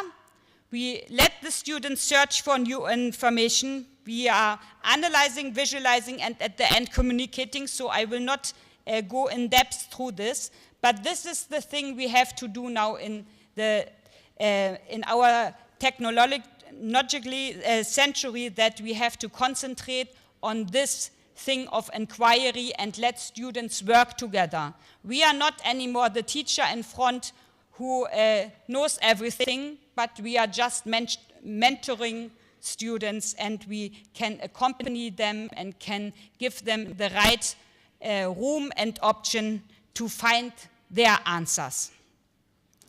So, if we summarize all what German system will give you to have a high standard is the following points. I will just mention them roughly. So quality of federal support. We have cultural diversity, which is now, of course, increasing because we have a lot of foreign people in Germany as everywhere, and every child has the opportunity to go to school, and it is like a must. We don't differentiate between nationalities. There's screening and identification. There's individual differences who have to be taken into consideration. There are different types of programs. There's teaching for productive thinking. We heard this before, how much important productive thinking. We have leading to practice and the real world, that we have real world problems. We are focusing on the individual needs. There are nations' needs, and of course, the national agenda is the framework for the German model in general. So what is important to mention, that Germany has a highly structured legal framework for external school evaluation, which is needed. We heard about TIM study and other studies, that school supervisory authorities and in some federal state institutions for school pedagogy are responsible for academic supervision to make sure the quality of teaching.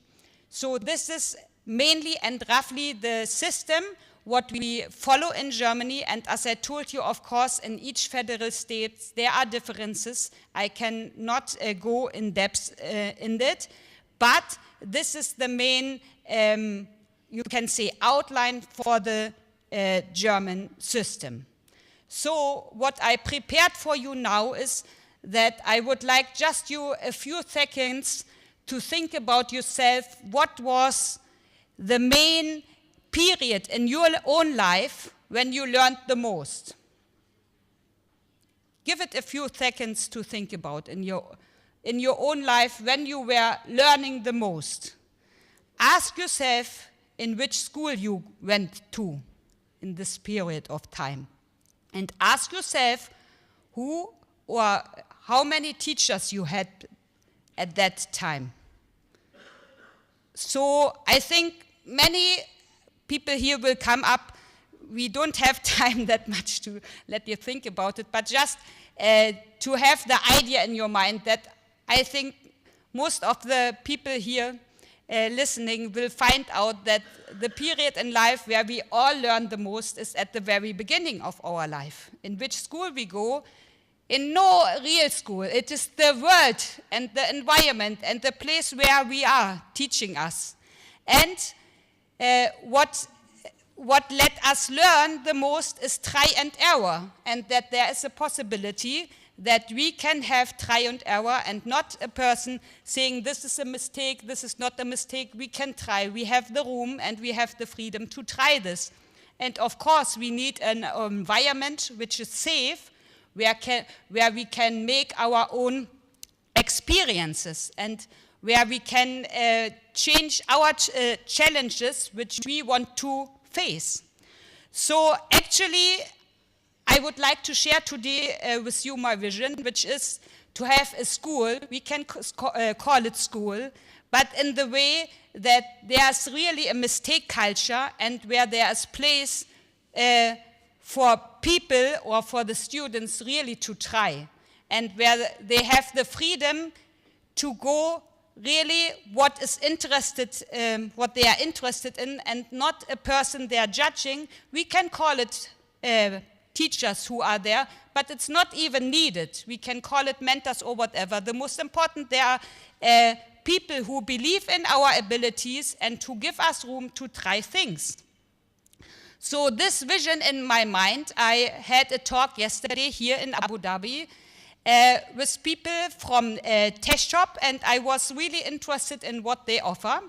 And I went there yesterday and I saw the opportunities they have, and I found it really very interesting. And there are people who I can say, at least from the way they are thinking and from the way they treat people over there, this is what I wish we will have in school. So actually, to sum up my presentation, I would like to show you a statement. I hope you can read it, which I made over there for you. So actually, if you remember this, only the statement, I will be very happy, because I think this is the key thing. So here it says, some teachers teach subjects, good teachers help realizing students' dreams. I will repeat it. Some teachers teach subjects, or are still, we can say, are teaching still subjects. Good teachers help realizing students' dreams. So I encourage all of you to find out how to enable people next to you. You don't need to be a teacher. There has not to be students, but just as the spirit to go through the world and say, okay, I want people to make experience that we can do it together. And I want them to challenge and to help that their dreams become true. How? We might not know it, because as we many times hear today, we don't know what the future will bring us. We actually have to admit, as teachers, we cannot prepare them for what comes in 20 years, because we don't know. But we can teach them how to think. We can teach them how to be responsible in our world. We can teach them how to collaborate, how to use things for the good thing in life, because as you know, we can use everything in both ways. So we have to make them responsible, and at the end, we just have to, shape the environment in a way that we can say, okay, it is worth for the next generation to live in. Thank you.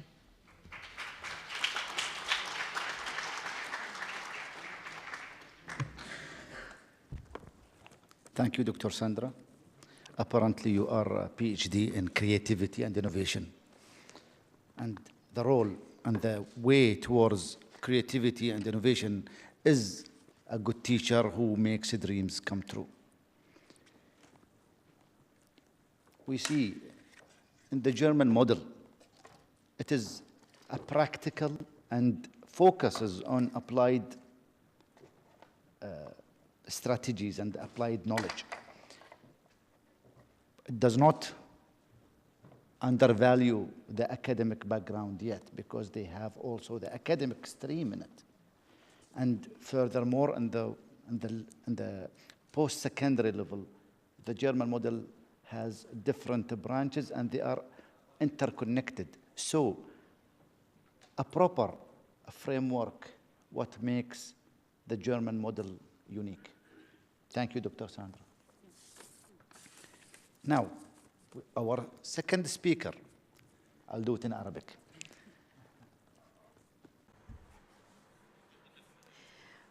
Let me introduce Professor Chao Guangxi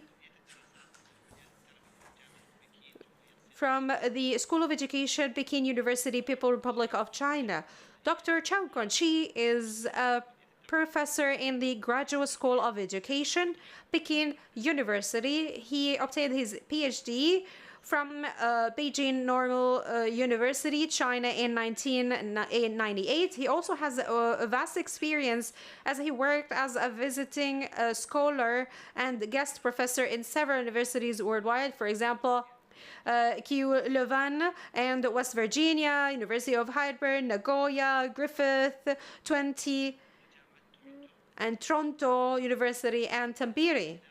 In addition to other institutions, he also participated in many of international conferences held globally. His interests, his academic interests, include international and competitive higher education policy, higher education theory, and teaching education.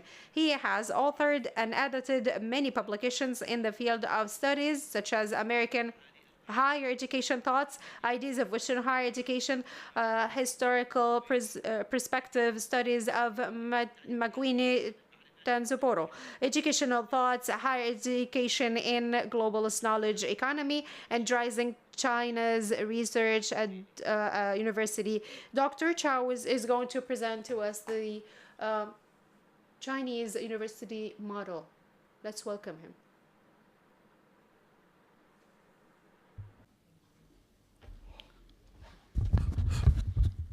It work. So good afternoon, everyone. First of all, thank you for the chairman for your brief introduction. For me, it's more than happy to be here. First of all, I thank you for the invitation. So as required, I'm going to talk something related to the Chinese model. So with regards to this question, in fact, it's not it's very tricky and embarrass conceptions. So I use the cover slide, I use several terms like confused, disoriented, so on and so forth. So because of this question is full of controversy, the core and pong debate. So let's begin with introducing something about the background. So China's economic success has captured the world's attention, and certainly its significance as a player in the geopolitical area is on the rise. One of the most striking changes obtained in those reforms was the transformation of China's education system from elite to the mass education, higher education in particular. So just like the Minister of Bahrain, that mentioned today. So I just give us a couple of examples. For the last full decade, so great changes had happened in China. So in terms of the compulsory education, the net entry rate almost reached at 99%, and 99%, or almost 100%. And this is the primary, and the secondary is over the 100 is 103.5%. That is a size and the scope of the primary school. In terms of the quality and Chinese primary school and they perform well, particularly so this PISA test, China is listed on the top 10, top 5 maybe in 2010. Like particularly in Shanghai, China, and Korea, and Finland, Hong Kong, China, and Singapore. This is top 5. This is higher education. So in 2017, so we just have 37.8 million college student enrollment, and also class enrollment ratios almost the 45.7. So this is the international student mobility. So in 2015, that's 520 Chinese students choose go abroad to study abroad, and also 409,000 students return back to China. This is a outbound, inbound, so just almost 390,000 international students choose China as a university as destination of study. This is the international student mobility. So globally, there's almost 4.6 million international students worldwide. And the Chinese students probably are 50,000, Chinese student. Chinese international students choose China, so Chinese university as a destination of study. So China is just at least the top 3 in terms of the student mobility. This is a research capacity. So a lot of fundings invested in the research, particularly for the business, the nature science. So the right curve, the represent China, developed so quickly, and the blue one, just represent the United States. So it's a little bit delay in the United States, but China is caught up, almost at the same as the United States. And the latest slide, just the second largest circle represents China. Just had a cooperation with the top 20, international, institutions. The big one is representing the United States. So, and the other small circle, right circle, that represent some other countries, institute of higher education. So you can see China, almost at the same as the United States. So close linkage between some of the institutions between China and the USA. So historical China is a country, valued education teachers. This slogan said in China, if education is strong, well, the country will be strong. If education is rising, the country will be raised. So recent year, China just set up as a national goal of the economic society development. So China wishes to become the modern country in 2035 and become the strong modern country before the 2050s. So in order to realize this goal, and the government set up 18 top priority, national priority, such as the manufacturing, industry 2025, and technology field as IA the project, and the quality goods made in China, the aviation. We just have the Moon launching project, and the communication is the Beidou satellite, that's GPS, as same as the United States, and the 5G, internet, and so on and so forth. How we can realize this goal, and so this very much depends on the education system. So they have the national goal for the modernizing the higher education. So we wish to become the modern system of education in 2020, and also become the strong modern system of education in 2035. So also at the same, we have several policy initiatives in the terms of education. There are totally 7 national strategies, like rejuvenating China through the science and technology, to strengthen China versus the talent preparation, development driven by innovation, and the rural area of development, sustainable development, and the coordination among the regional development and the civil engineering and military cooperation. That means, that's used the military technique and used in the civil engineer field. So just because the Chinese quickly development caught global attention, so the many scholars raise the question: is there a way of Chinese governance called the Chinese model, which is quite different from that of the Western nation, particularly from the model of the American model? If so, what might they look like originally, currently, and prospectively? So why I raise this question? Just because in 2004, as a debate, Ko and Pong, debate about the Chinese model, a phrase coined by the American scholar and Yusuf Roma, and he just coined term as like a Beijing consensus, as opposed to the omnipresent term is also considered representative American model. So there's a lot of argue about the Chinese model. Particularly last year, in the Times magazine on the cover pages, it's the first bilingual word says that China win. China win. That means maybe Chinese model, can replace the American model. So it's caused a lot of debate and discussion. So some, believe that a Chinese model exists. Like one of the American scholars says, Daniel Beer, he contributed a book titled "The Chinese Model: The Political Meritocracy and the Limits of Democracy." But some others argued, they now exist the Chinese model.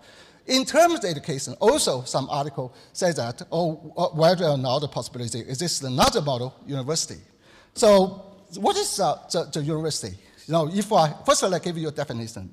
The notion of university debated by as early as the European medieval in Italy and France, also they had existed long before, as far as dating back in Greek and the West, and also Egypt, India, and China in the Oriental ancient civilized countries. So appeared logically rational when the conception is about to be definite. One of the scientific approaches will be taken is identify its general attribute that first, and then to distinguish the specific differences and uniqueness. As such, general attribute of university, ancient, modern, and Eastern and Western are properly demand institution high learning. We say this is the general attribute. In terms of their specific differences, those universities vary from institution to institution, from country to country, geographically and culturally. So this, according to this conception, definition, I really found that there are many similarities in nature. Each institution might represent its own characteristic in diversity, organizing governance, and the cultural tradition worldwide. What is the model? Traditional many get used to the integrated model as a criteria as a case of possible, be able to imitate and borrow by others. However, in my presentation, the model should be explained in another way, namely laying emphasis on the diversity of system and the way in the governance, because university governance is generally embedded in the cultural tradition, the history, so on and so forth. So also, I agree with Roman's explanation that he said, Beijing consensus does not mean that every nation will follow the Chinese developing model, but it legitimates the notion of the priority accordingly. My thought on China's model does not necessarily mean that it's about to be imported and imitated by another if they are not willing to. So doing this aims to promote the particular governance of the Chinese university to be acknowledged, because acknowledging existence and its superiority have many implications for significantly building diversity ecosystem in higher education worldwide. This is my main point. So definitely what is Chinese model. But here we use the term Chinese University. Chinese University refers to the model Chinese. So this term is coined by one of the professor, previous professor, Li Jun in Hong Kong University. Currently he moved to Australia. He just imitated the Clark Kerr, who coined the term multi-university to create the new one. As such, university refer to institutions of higher learning with Chinese cultural characteristics and the social special way of organization and governance. This is the conception I gave. So based on this conception, I found that the Chinese, historically, Chinese have 1,000 years history record in education. Very beginning ancient time, we also, like many oriented countries like Egypt, India, those civilized countries have their own ancient institutions of higher learning. China was the same. So that's the rules. We have several ancient institutes like Jixia Academic, and then we just imported the Western models in the late 19th century, and which is influenced by ideal model of German university and the American model in the period of the 1920s and to the later 1940s. And then we have influenced by the former Soviet Union's model in 1950s. And in the 1960s, we have a cultural revolution in China. We just abolished all the model ideas, neither Western or the Soviet Union. And after the 1970s, we just carry up the policy of reform and open up the policy. And so we try to embracing and innovation some the Western model and also embedded Chinese traditional model. We set up the new model that we call contemporary model, this Tsinghua University model. This is some definition I gave. So let's talk about the feature of Chinese University. First, China is simply including two imbalanced sectors. One is a huge government-dominated hierarchical public subsystem who are mainly supported by public expenditure. Also, the small size and scope of the private sector in disadvantaged status, who are driven by the market forces and supported by the non-government economic. So we have, this is where hierarchy system. We have, almost 42, the world-class, standard research, leading universities. We purely call the 95 Institute of Higher Education. And also we have the almost, 95, the world-class disciplinary oriented, universities. We purely call the 211 Institute of Higher Education. And we also have more than 1,000 plus institutions of higher education, local university and colleges. So 1,600 is new established, and another 4 is oriented academic, the oriented institutions. Currently, government focus those 100 plus institute of higher education try to transfer from original academic oriented model to the application oriented model. So we also have 1,500 3 years high professional education institutions like a polytechnic style in the Western. The second features, we just have the Chinese institute of higher education very much, the inclusive institutions in culture and the model. So according to, the Rose Haiho, really he just described the Chinese, university innovation from the ancient time to the premier time. So we try to, you can figure out just now, we try to learn from, some other country like Germany, the American, or some Soviet Union, and also we try to keep our own characteristics in culture. The third feature with this Chinese higher education very much focus on the moral education. That's prepare talent through the moral education first. Well, just like one of the book is doctrine of the moderation that says that what is great learning? Teachers developed illustrated virtues and innovated the people and to rest in a high level goodness. Just two Chinese characters. One is Dao. Dao is the way, the truth. And De is just the morality or the virtue, the community, something. And also, 知行合一 just very much emphasize on the unity of learning and doing. influenced by Jiang Duwei. So also we have our own principles.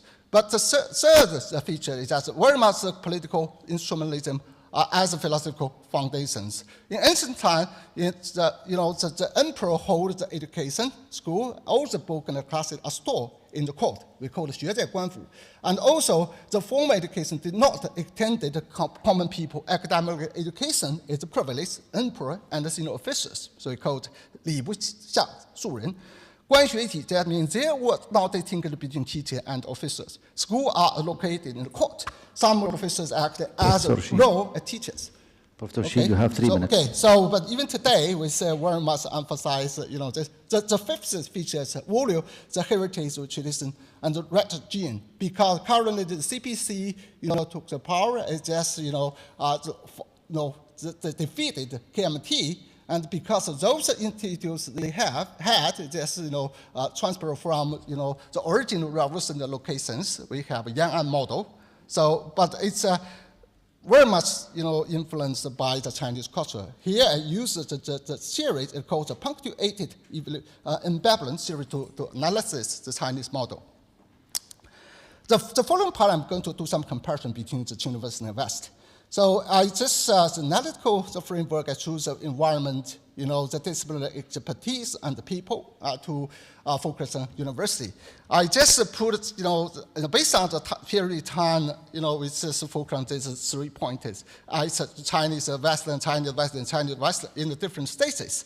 So, because time limited, I don't want to do more explanation. I just give you primary founding by the comparison. First, originally, and the setting, the original Western universities are related with some of the factors such as the rise of cities, business and trade activity, knowledge accumulation, religion, organizing, political power, a separate academic center, so on and so forth, like the modern university in Middle Europe, in Italy, and then transferred to Germany and to the United States, so on and so forth. But Chinese Western has a different story. They have some situations where their founding were influenced by some of the factors above, but moreover, less influenced by changes of the dynasty, and also less influenced by the city life or training fair and knowledge accumulation, so on and so forth.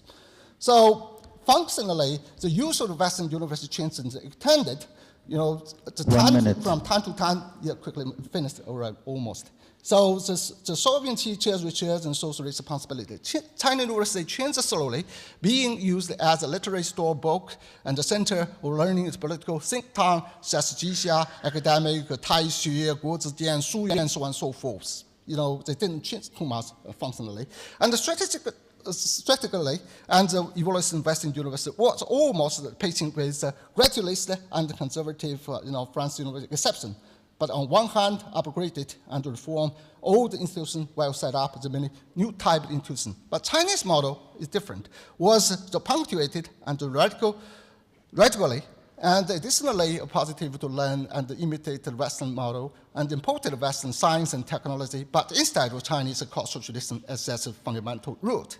So the role at play, the Western University take the lead, from the ancient position to the present, at the very beginning, it's teaching as a fundamental function and then research, including German University, and the social responsibility in United States in the middle 19th century. But Chinese university double role played even today is a global higher education system. One is follower, at the same leading in some field. And the idea embedded Western university are influenced and sweeping between the epistemology, rationalism, and instrumentalism, utilization. But Chinese almost struggling between the Orientalism and the Westernization, Chinese culture fundamental, and Western learning. As your time is over, Dr. Yes, almost finished. Okay, that's good. The conclusion: Chinese Europe model is shaped by the boring, many ideas model from the domestic and the world from ancient time to present time. Chinese as a model is objective existent. That does not necessarily mean it's necessary copying, except enriching diversity world higher education. It's a priority to deserve acknowledging and legitimating. Thank you so much. Oh, just the last word. This is the president said that there will impossible to generate a second Harvard, Oxford, Stanford, MIT, Cambridge. It must be occurred in many first well-known universities such as Beida, PKU, my university, and Tsinghua, Fudan, so on and so forth. Thank you so much. Many thanks, Professor Xi.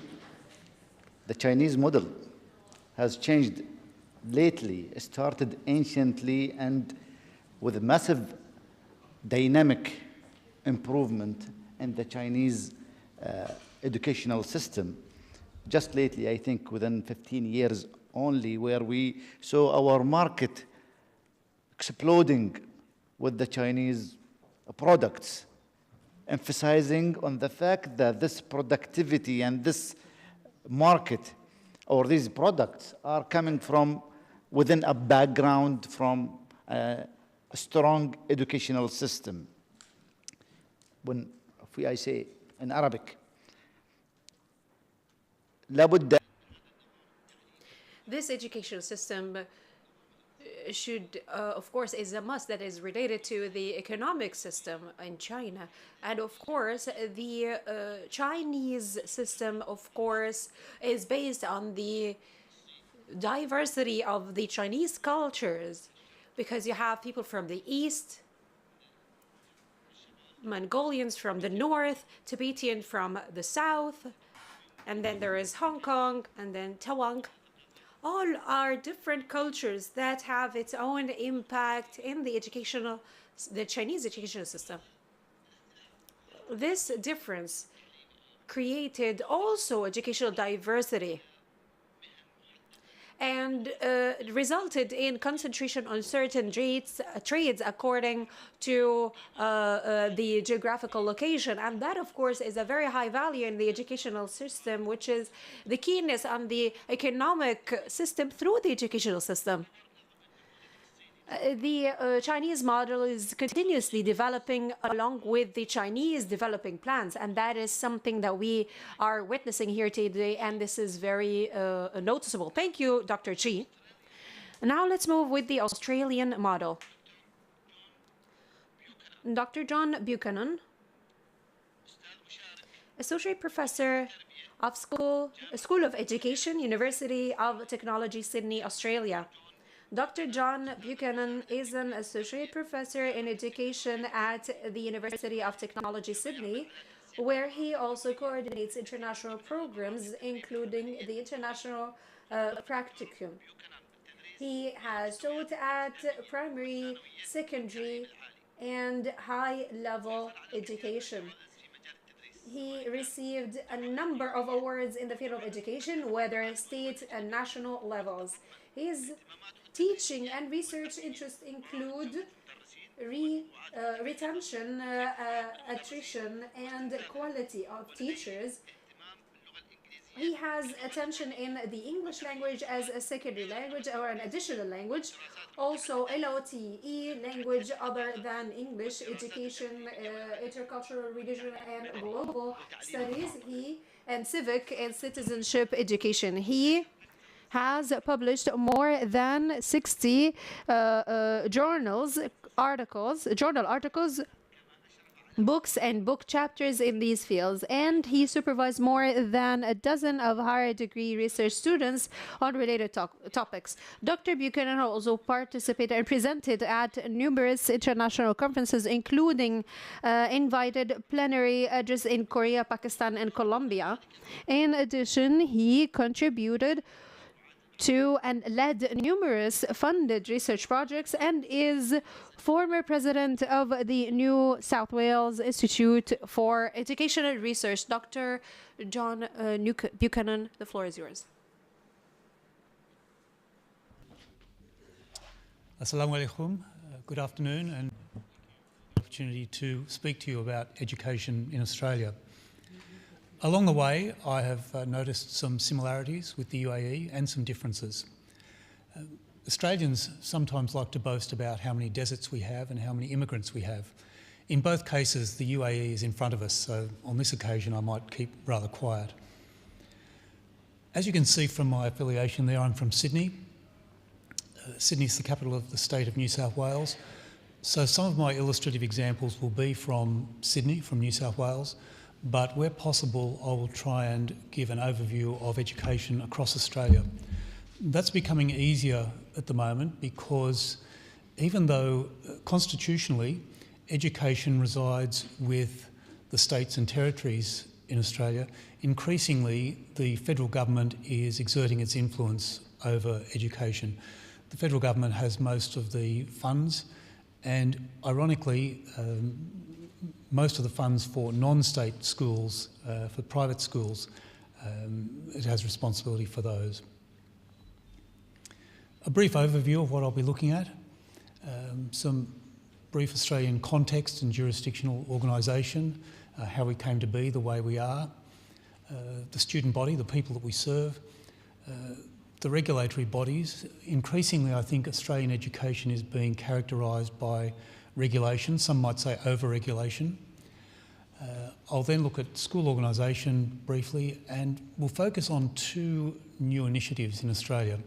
The first one is the Australian curriculum, which is divided into three dimensions. It has learning areas or subjects, general capabilities and cross-curriculum priorities, which I'll look at in turn. And then I'll look at teacher professional standards and some of the implications of that for the preparation of teachers, which is my job. And then if there's time, I might have a brief speculation about the future of education in Australia. So, Australia is comprised of 8 states and territories. It's a federation of 8 states and territories, similar to the UAE. I think actually we have one more state or territory than you have here, so in that one we actually win. As you can see in the southeast corner, New South Wales, and that's the state in which I reside. But within each state and territory there are 3 sectors. There's the public state or government system, there's the Catholic school, Catholic church system, and there's the independent system. The Association of Independent Schools is itself a fairly loose affiliation of mainly faith-based schools, mostly Christian, but there are Islamic, Jewish and other faith-based schools in Australia. By the way, that image, prior to the internet, Australia had what's called the School of the Air. I think it's an Australian invention. It might only exist in Australia. Not all schools in Australia look like that. Isolation is quite a significant problem in Australia. So this is schooling for children who live on isolated farms in the outback. Here's a brief overview of the demographics of education in Australia. As you can see, about 2/3 of our students go to government schools. In Catholic schools, it's about 20%, and in independent schools, there's about 15%. So there's a total of about 35% of students in the non-government sector. That compares, I believe, with the OECD average, which is 18%. So Australia has one of the higher, if not one of the highest, proportions of non-government school students. That's sometimes been criticised. Sometimes in our international rankings, we're seen as having a long tail with a small number of students who are lagging behind expected outcomes.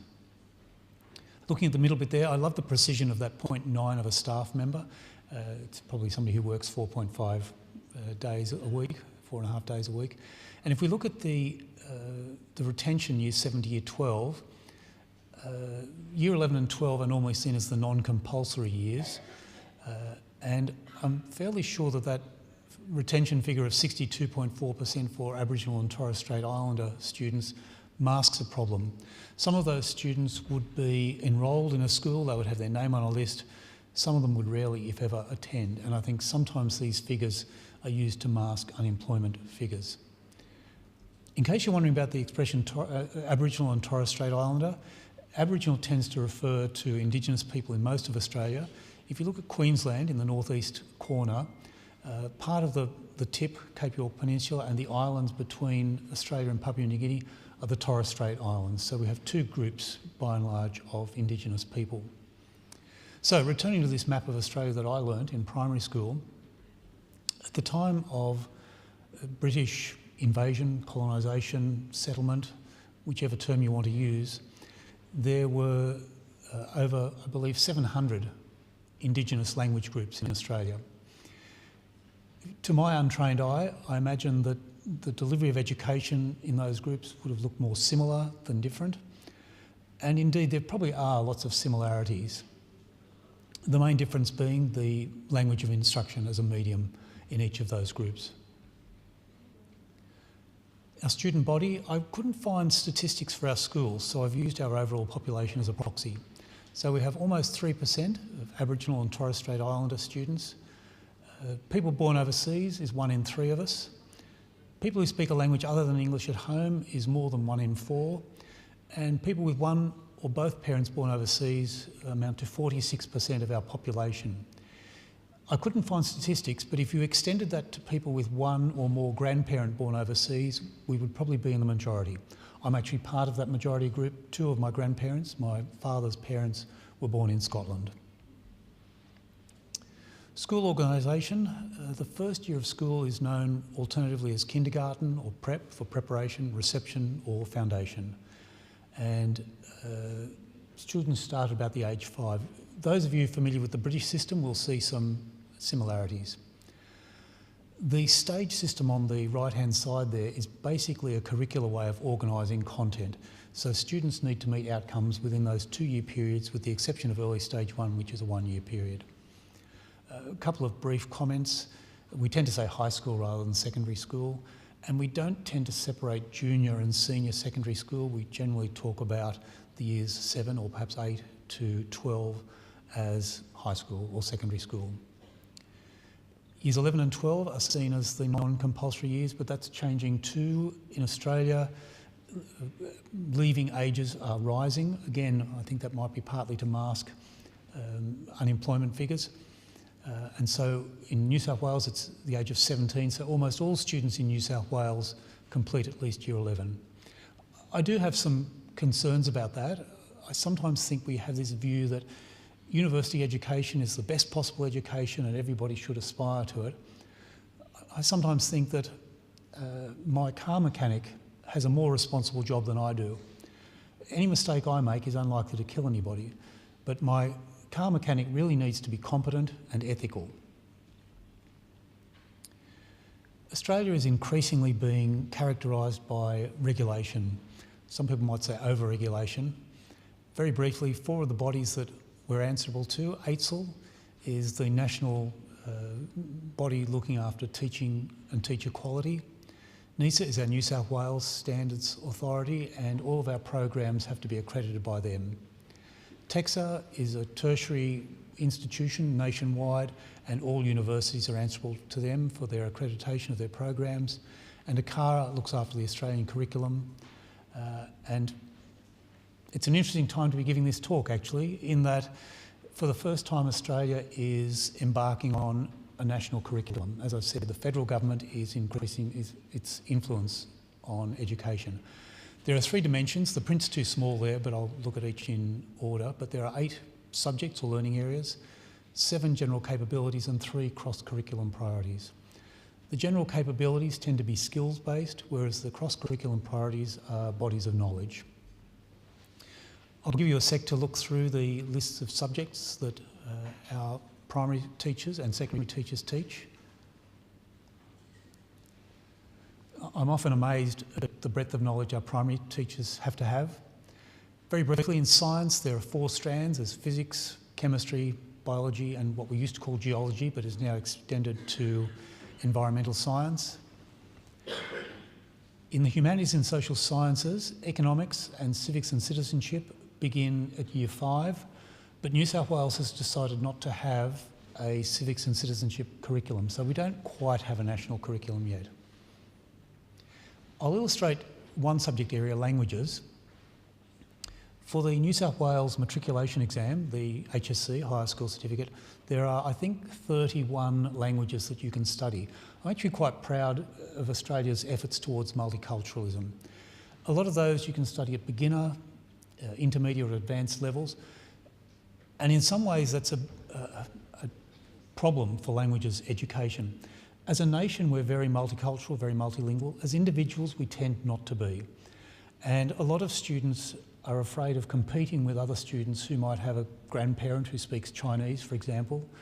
And they're also concerned that languages aren't very useful vocationally. The 7 general capabilities, the gap between the first 3 and the last 4 is mine. I sometimes say to my students that teaching the first 3 in the absence of the last 4 is not only of limited use, but I think it can be dangerous. I think there's a risk that you might create a more literate, more numerate, more tech-savvy monster.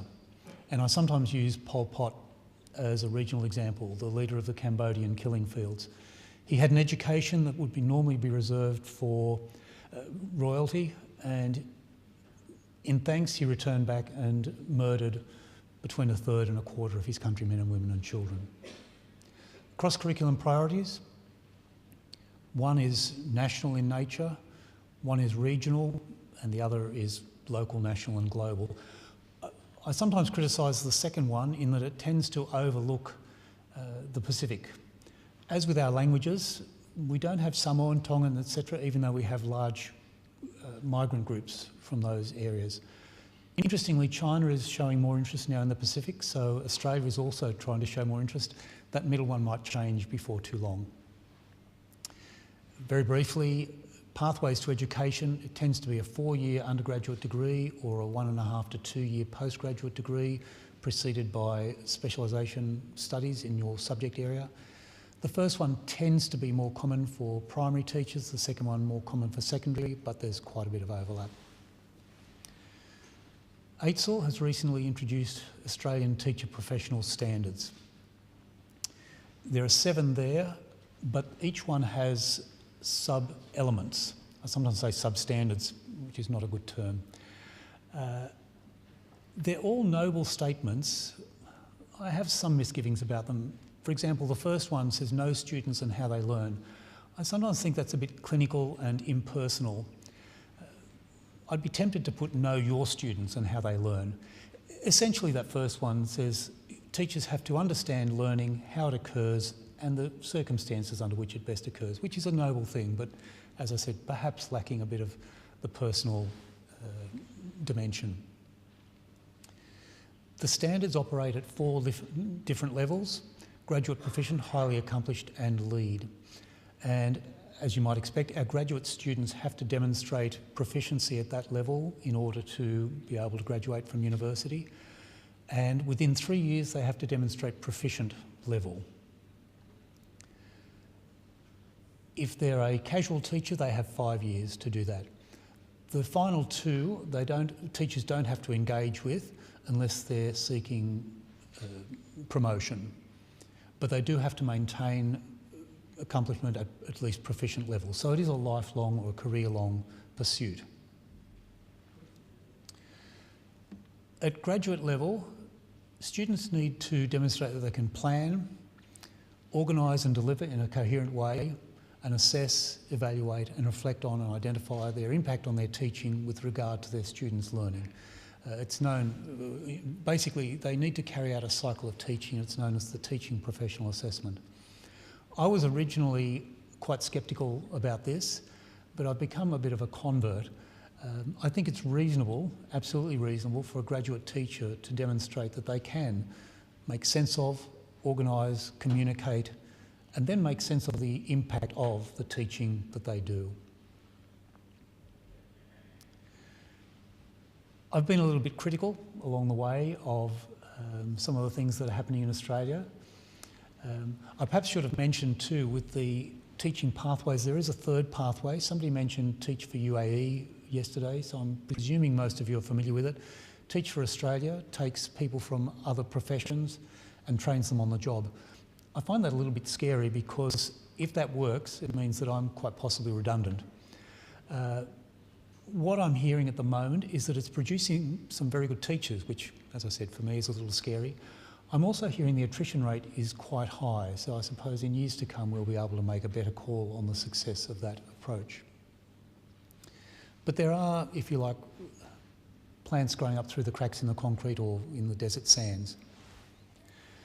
I was going to start with these few slides and show how we haven't quite met them, but I decided to flip it. A New South Wales initiative called Great Teaching Inspired Learning. I quite like that title in itself. And one of its aims is to better understand and share what makes an excellent teacher. And I sometimes think teaching is as simple and as complex as that. Again, perhaps I'm being a little bit irresponsible here, but I find that quite difficult to quantify. I find it's difficult to isolate the teacher effect and to say what makes an excellent teacher. Another New South Wales program, the Quality Teaching Program, has three main thrusts, and the emphasis is in the original. It seeks intellectual quality, a quality learning environment, and significance. And I think those are very noble things to be aiming for in our teaching. Oh, I've missed a slide there. Okay, there seems to be a slide missing. I'll just refer to my notes here. Often we refer in Australian education to the Melbourne, what's called the Melbourne Declaration. And it has two main goals. I'll read them out to you.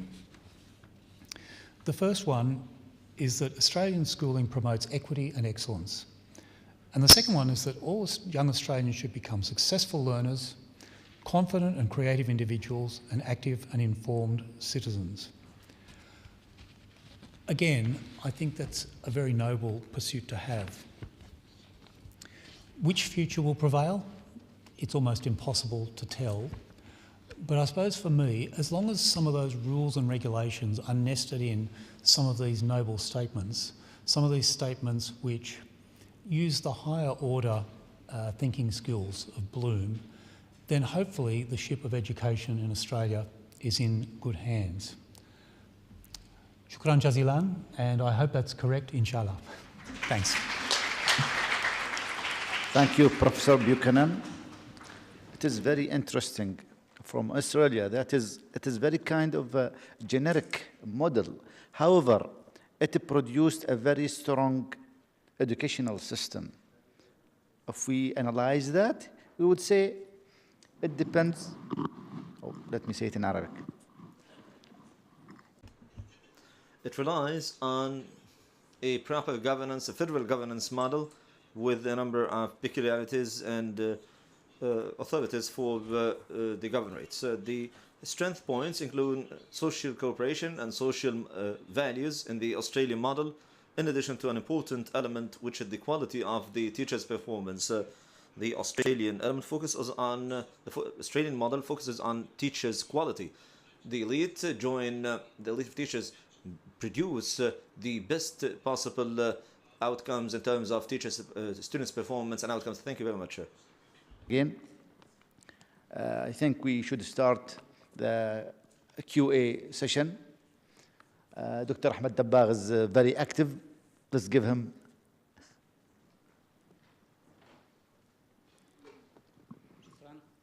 Thank you. I think we know all that Germany and Australia started a while back introducing the vocational education in parallel to the academic curriculum, which led to introducing always in the marketplace a very good labor and professional graduates. But as we know now with the fourth industrial revolution that we have reforms, educational reforms everywhere. And it started with Finland and Singapore a few months ago. And I saw from your presentation that you are still believing on your educational system, okay, to come as the model.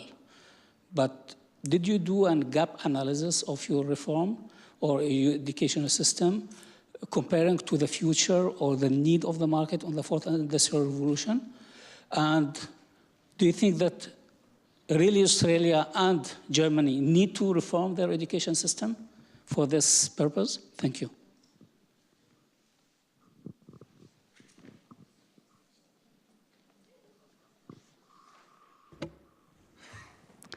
Okay, thank you for the question. What I can say is that it is obvious that there has to be some changes, and I feel you got me wrong if you think that's the German model and that's it. So I introduced the German model as the way it is now put into practice. And as I said, there are many changes now. And for example, if you think in the history, we started with being separate also. Girls and boys are separated, and it was in the hands of the church. And now we went in a different direction. And I think the best is that we don't judge anymore in that's wrong and that's right, but that we find out the right aims for our society, what we want, where we want to go. And this is actually what I teach in my workshops, is that if you don't have the right aim, you cannot judge if you did what you did in a good way or in a not good way. So the most important is, as I said at the end, that we have to teach values, we have to teach responsibility, and we have to teach how to cooperate, because the problems from tomorrow, we have to solve them together. There will not be isolated solving in in an isolated way. So we have to communicate with each other. We have to understand that there is a shift from teaching to learning. And in English, it sounds really very nice if you say there's not the sage on the stage, but the guide on the side. And this is what we have to do. We have to be the guide on the side. We have to encourage people really to think. And this is what I tried at the end when I asked you, when did you learn the most? It is, you should not believe my words. You should think yourself what we want and what is the right, and then we have to work all together, because we are facing problems tomorrow we don't even know of, and we have to be prepared for this rapid change. Thank you. Thank you, Dr. Sandra. Actually, if I may add to that, each country has its way of handling the educational system, because the society and the people, with their minds, with their abilities, with their social fabric, let's say, the economy and politics and everything becomes a factor in their decision making. That you cannot take a model from a country and implement it immediately. You have to grow up from within your system. Your changes has to be slow and steady. Smooth transition would lead into objective that is clearer. But a sudden change will create instability in the vision, where you cannot see where you are going. I think I love the German model, actually, because we implemented the German model in Polytechnic Abu Dhabi before, in a way or another. Su'al Thani? Now to the second question. Dr. Vid? Mufid Batarsi from Abu Dhabi Polytechnic. So thank you very much all for the valuable presentations. Actually, I'm interested in the Chinese model, and also we have the opportunity to compare between three models today. So my question is, the technology is dramatically growing and changing. And the higher education especially is maybe not kept at the same pace with the technology. In Chinese and maybe Germany and Australia, how do you cope with this? Normally, we want to, as graduate of higher education, we want to apply what we learn in the university to the technology. However, once we go to the market, we find that what we learned is old. So how do you cope with this? Thank you. Thank you for your question. I think the question you raised is really very important. Recent years, the Ministry of Education in China, the lazy emphasis do some reform in the high professional education. You say that the polytechnic institutions try to encourage them to transfer from academic-oriented model to the application oriented model. So for example, in Yunnan provinces, there are, 9 institute higher education, and 32, the granted as a bachelor degrees, but the department, the provincial department of education, require every, local university, granting the bachelor grade, do the transformation from the the academic oriented to the application oriented model, except one. That's Yunnan University. Is only one is a leading university. But this is not easy to do. Recently, I just conducted a project sponsored by the Asian Development Bank. So this is a huge project. We just have the premises. We just gave the technical assistant, try to help them. Try to help them to understand what is polytechnic education mean. It's a really, it's not easy because of the cultural factors. So in China, we definitely like it, the country like Germany, you have the system, social recognition, they are easy to accept it. Those people choose, the polytechnic as a destination study. But in China, it's totally different. Every single family, wishes their kids to go to the university and to pursue the bachelor and the master, even to doctor. That means, they can, fix the social identity. If you choose, the polytechnic as your, education destination, probably you'll be little in the society culture. So it's totally different, from the cultural, environment from the German, even in Australia. So I think the question is important, but theoretically is acceptable, but practically it's very tricky and hard to do that. Thank you.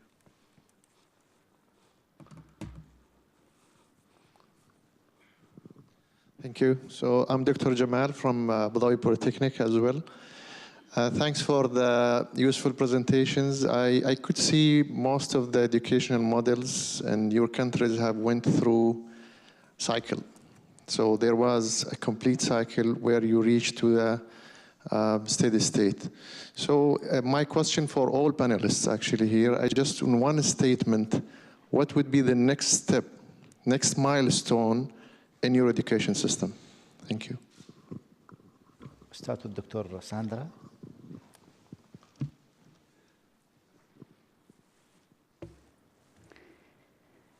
The next milestone would be that we all work together and school is just an umbrella to work together. In China's case, one is this, we try to improve the quality of education in our country. So we develop so fast. Currently, we very much believe in the philosophy just slow, development. Try to, go slowly a little bit. So we just developed so quickly in past 4 decades. This is one thing. The second thing is that we try to shorten the gap between the East and the West, because China is a huge country, it's full of diversity, regionally, East and West. We so try to give the equal opportunity to everyone. So this is in Chinese case. I was thinking I might respond to the question with a question and to ask what might the fifth education or the fifth industrial revolution look like and when will it hit us? I guess one of the problems is change. Does change have a shelf life? Is there a limit to how much change we can cope with, that we're prepared to tolerate? And what do we do when we reach that limit? The future is kind of scary, I guess. I sometimes too think when thinking about cycles is like the hamster on the running wheel. And the scary thing I imagine for the hamster, not having been one, is when it stops and it sort of all of a sudden starts to go round and round on the wheel. So I think, where do we go from here? Do we just keep on increasing the speed and regularity of these cycles, or do we stop, and what might that look like? And I guess just in some of my, in terms of a preferred future for me, I suppose I'm thinking more higher order thinking in our education, a little bit less regulation, more deregulation. And we were talking before, your question about a gap analysis. I think one of the most significant gaps in Australia and probably elsewhere is the gap between those who achieve really well in school and those who really struggle. And I guess it's narrowing that gap is something that I'd really look forward to. If education can do that, we'll really be earning our money. Thanks. Actually, I would say I have a question for the three of you here, saying that if you have the chance to export your model, what are the things that you will emphasize on, and what are the things that you will focus less on from your own model as German or Chinese or Australian? And we'll start with Dr. Sandra. The things I would like to concentrate on is first to ask the right questions. Second, to define a goal in education which is worldwide valuing not only human beings, but also that resources are restricted and we have to think about the next generation. The third thing I would like to emphasize that there's not one single solution for problems, but we have to admit there are many, but we have to find the one which suits all, and not only the ones who suits in our own country, on the, of course, costs for the other people. So the fourth thing I would concentrate on is that as a lifelong learning process, there's not I know and you don't know. We all know, and we have to give birth to the knowledge of what is inside each human being, no matter which color, no matter which age, no matter whatever, but that we have really to learn from each other and to admit there is in every human being something valuable. And the fifth thing, as I already said, is I would like to concentrate on building up a mistake culture. Because if we look at cost, how much it costs that we make mistakes and we try to hide them, it is unbelievable. So we have to concentrate on there is no real mistake if we allow from the very beginning people to try. Of course, if you are ending up as a pilot, we don't want anybody to make a mistake. The plane will fall down. But if we allow a mistake at the very beginning and we don't define it as a mistake, but as a step forward to come to the right solution, I think this is what I concentrate on. And the things I will leave behind is, especially when we come to mistake culture, that, for example, if we have 20 minutes to present and we make one mistake, people will remember one mistake. So I wish they will remember 90 minutes and 59 seconds of no mistake, and they will remember the good things and not the bad. So this is I will leave behind. Thank you, Sandra. Dr. Chi. Thank you for your question. So because we are living in the age of globalization and knowledge economic, so it's very important for us, on one hand, to keep abreast of international global trends, because we very much believe some philosophy or the theories proposed by UNESCO or some organizations, international organizations like the lifelong learning principle, sustainable development, also global citizen. the concept we accepted. But on the other hand, this different, the education system is embedded in the culture and the tradition. We have to keep our own characteristic, of the system, no matter it's the model or not. So we have to balance between the globalization and the localization. I very much perceive this term as global. Global, it's global plus local. So the term. So every single country has their own history and culture. So we should perceive our own culture. Only you can keep just your own culture. Just means represent the you the very important component of the global system. I think. Thank you. On the other hand, thank you. Three things came to mind in response to the question. One, export, and perhaps two, imports, sadly. I think the product that I'd be proud to export from Australia is our multiculturalism. When I was at school, Australia was relatively very monocultural, and beyond that, students who had disabilities were kept separate from everyone else. And I think those things deprived us all of an education. I'm delighted that these days students rub shoulders with other students who think, believe, hope, worship, fear, etc., differently from themselves. And I think that's a great education, and it's free. And so that's something I would really encourage the rest of the world to take up. We haven't got it perfect, far from it, but I think we're doing well. And I think the next generations on from me really have become colourblind. They just don't notice difference, which is really exciting to see. In terms of imports, I'm not sure if I'd import or export this, maybe a bit of both. Peace building is something I want to come out of our education. An ability to put aside our differences and to realise that the price of peace is worth being able to swallow some pride at times. So that ability to reconcile differences through dialogue, not fighting.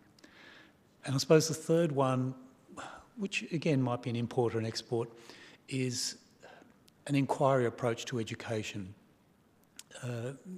Getting kids to ask big questions, to occupy their minds with really big thoughts and to pursue deep, high, intellectually, questions of intellectual quality and significance. Thanks.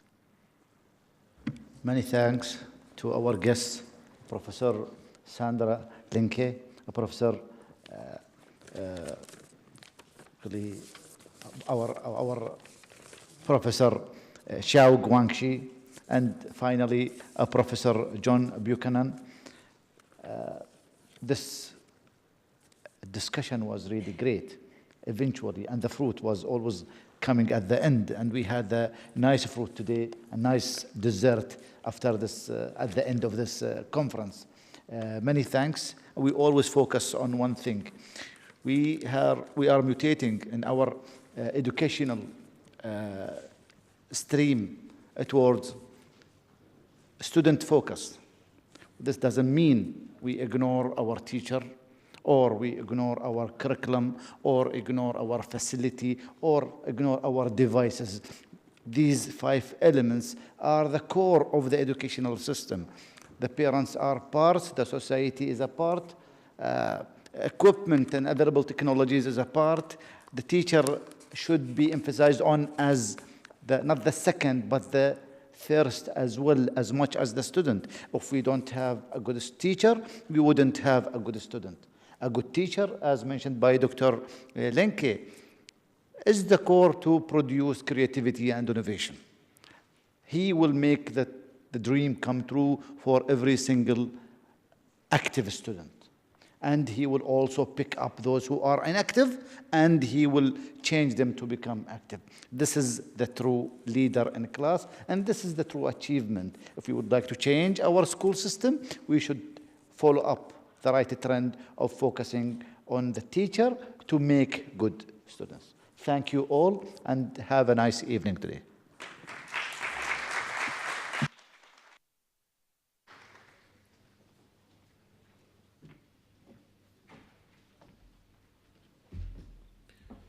شكرا لجميع thank you for all of the participants in this session.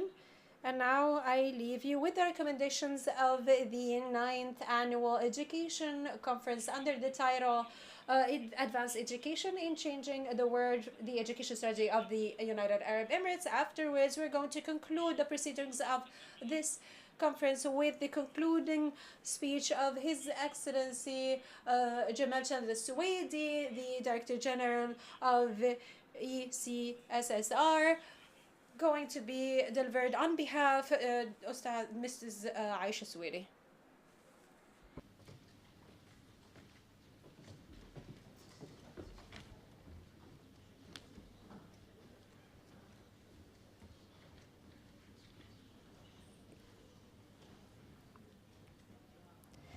Assalamu alaikum.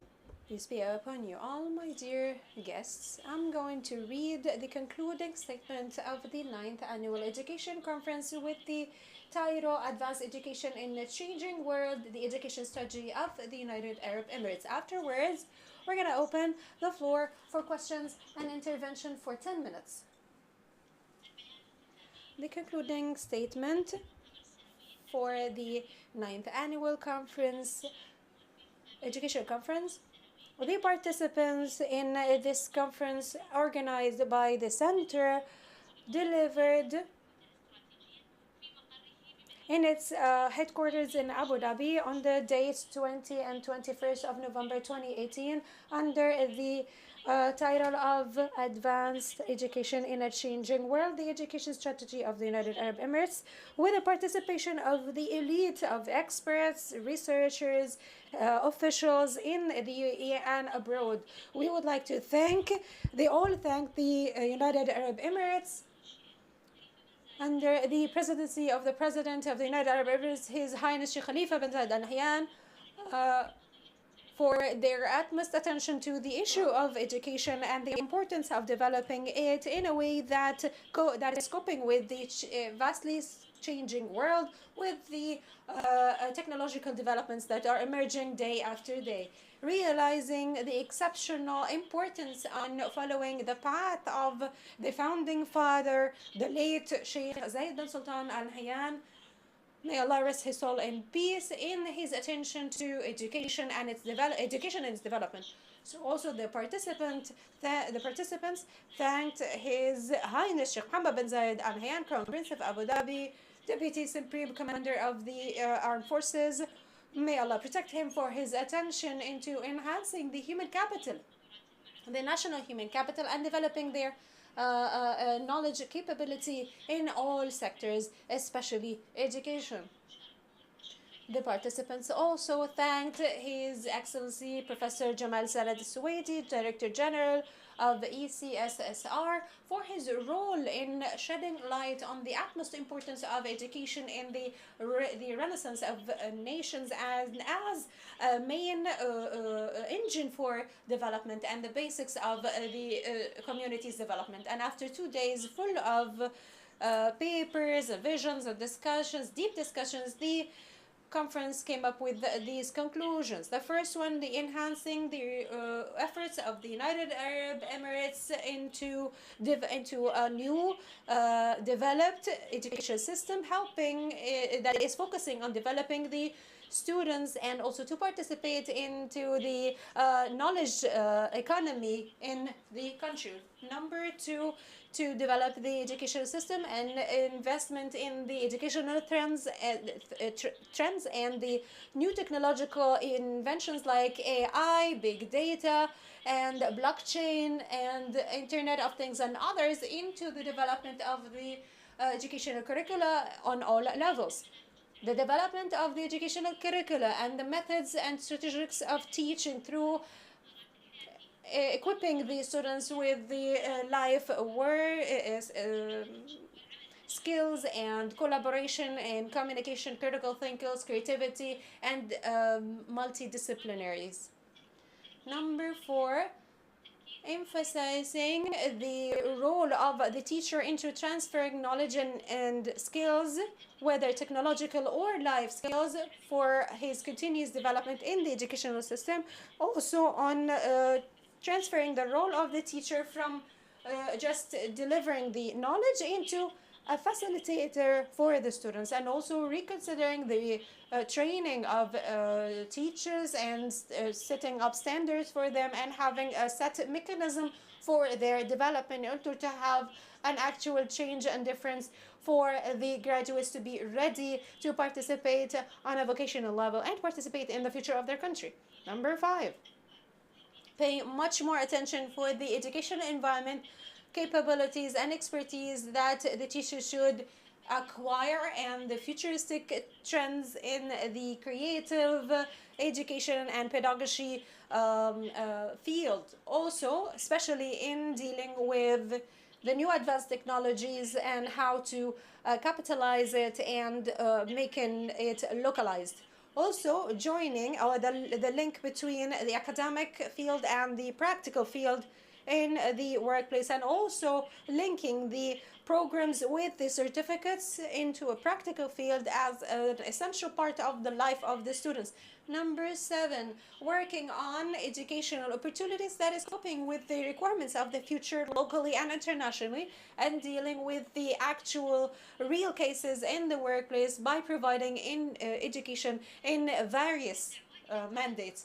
Number 8, adopting productive knowledge and productive education and investing in it and developing it. Number 9, assurance of having a joint support system with the parent, teachers, and everyone and the stakeholders in order to support the constructive ambition of the students who have confidence, responsibility, and productivity, with special emphasis on the merging of the community parents in order to achieve the required goals in the development of the educational system. Number 10, the underscoring of the development of lifelong learning in a way that is aligning with the changing work environment, and that requires a continuous assessment of the educational activities and linking its outcomes with the requirements of the workplace. Number 11, the underscoring that the educational process and its linkage with the technological development, with the extra attention to the Arabic language and the Emirati national values, and emphasizing the citizenship in order to create generations who are loyal and faithful to their country. 12, benefiting from the developed countries in developing the education and using best practices, especially the strategies related to expanding the way of thinking and focusing on the importance of creativity in education, and also the state-of-art developments in relation to collaborative education and technological education in all fields of knowledge. Number 13, giving utmost importance to the curriculum of moral education in schools and dealing it with extreme seriousness as a foundation of building the positive attitude of the students. Providing various incentives for the education, the people who are working in the education sector in schools, because it's considered one of the elements of the national security in the UAE, and enhancing the creative ideas, innovative ideas, in order to prepare students for the world of new innovations and for the industrial revolution. 15, the importance that the education system would have the capabilities to forecast or foresee the future challenges in a way that helps them to cope with the changes and help the students gain the 21st century skills, that is including critical thinking, criticism, and otherwise. 16, education should work at preparing the students for the new unknown jobs, and that the educational system should predict these jobs in order to prepare students for it. Now, we open the floor for questions for 10 minutes. Please, if you have a question for any of the recommendations, please stand up, introduce yourself, and your question should be clear, concise, so that the utmost number will be able to participate. Thank you very much.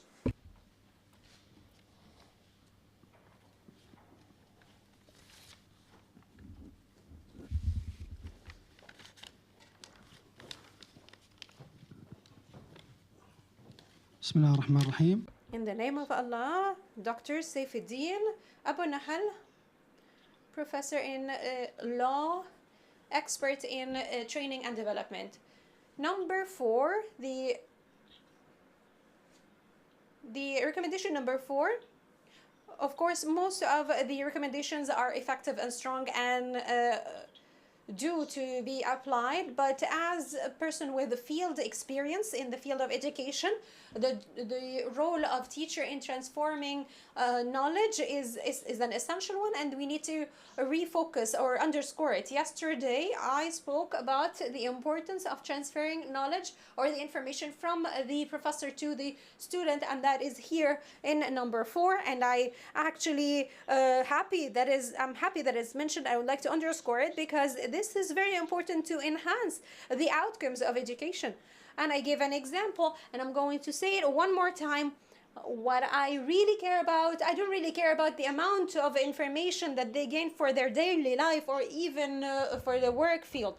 I don't really care if he's a doctor, a professor, a teacher with a lot of knowledge, but he's not able to deliver this information to others. What I really care about, even if you have a limited amount of knowledge and you are doing it and you're transferring it for students or employees better in a wonderful way, that is more important than just having a lot of knowledge without being able to transfer it. So number 4, which is the emphasis on the role of the teacher into transferring knowledge and skills to the students. That is a goal that I consider a strategic goal, more than even increasing the financial resources or any other type of enhancements.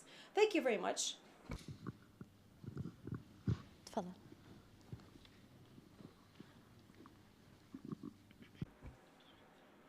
Dr. Ahmed Laour, General Director of Applied Sciences. جديدة لم تعرف بعد وعلى In number 5, that the education system should foresee the futuristic jobs in the educational system. What happens is that the jobs that we don't know about yet, we can't really prepare people for it yet, but we need to prepare them with the skills that enables the students from continuous learning, the lifelong learning. That is the basic skill that we need to focus on in helping with the unknown jobs, which means that any graduate from either college or even school, if he is able or capable of this skill to educating themselves and learning on their own and knowing the trends of the market, then they will be able to and even know how to use knowledge in order to gain this position or job. That is the most important thing. As for lifelong learning, we need to underscore the role of the employer or the employment companies or employment authorities in general, their role in motivating the countries into attracting that type of jobs. The market did not say that these jobs are going to be created. If the job did not say the requirements that they need, the educational system won't know what to provide. So that's very important. Thank you very much. Another intervention, if you please. شكرا. دكتور أحمد. Dr. Ahmed Dabbagh. The recommendations are very strong, yet it is missing a very essential thing. I would like to reinforce, reaffirm what Dr. Said, which is the futuristic skills. The futuristic skills does not really need tangible skills, because we have tangible or hard skills and soft skills. The most important thing for the future is to be on a competitive level with the machine, to have strength in the soft powers, and that is the thing that the soft skills that we need to focus on in the educational system, to focus on the soft skills for the graduates in order for them to go into the workplace. They already have the technical information, the technical skills that he already learned at school, and through the soft skills, we will be able to beat the machine. The one other thing I'd like to ask here a question that since we're speaking in Arabic, there's some other words that I didn't really hear. The word ta'heed or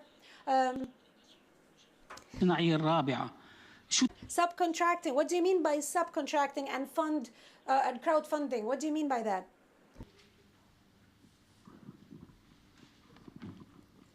تفضل. بارك الله فيك. God bless you. I'm from Sharjah University. I totally agree with my brothers regarding recommendation number 16. I believe that it's incomplete. I think it should be through the follow-up with the outcomes, with the educational outcomes that is aligned with it or something. So something in recommendation number 16 that requires modification. So we need to explain how are we going to provide or to implement such a recommendation. That's all. And also that is going to be done through the art of possible and not the art of impossible. And of course this is going to take various phases, but I'm really happy to see this recommendation because I actually found that it's very effective and has been mentioned throughout several sessions. The final comment. Thank you.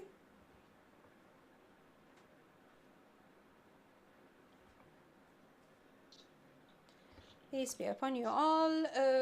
Number 6, training and academic training. We spoke about this in the forum in Sharjah. I would like to say this one more time.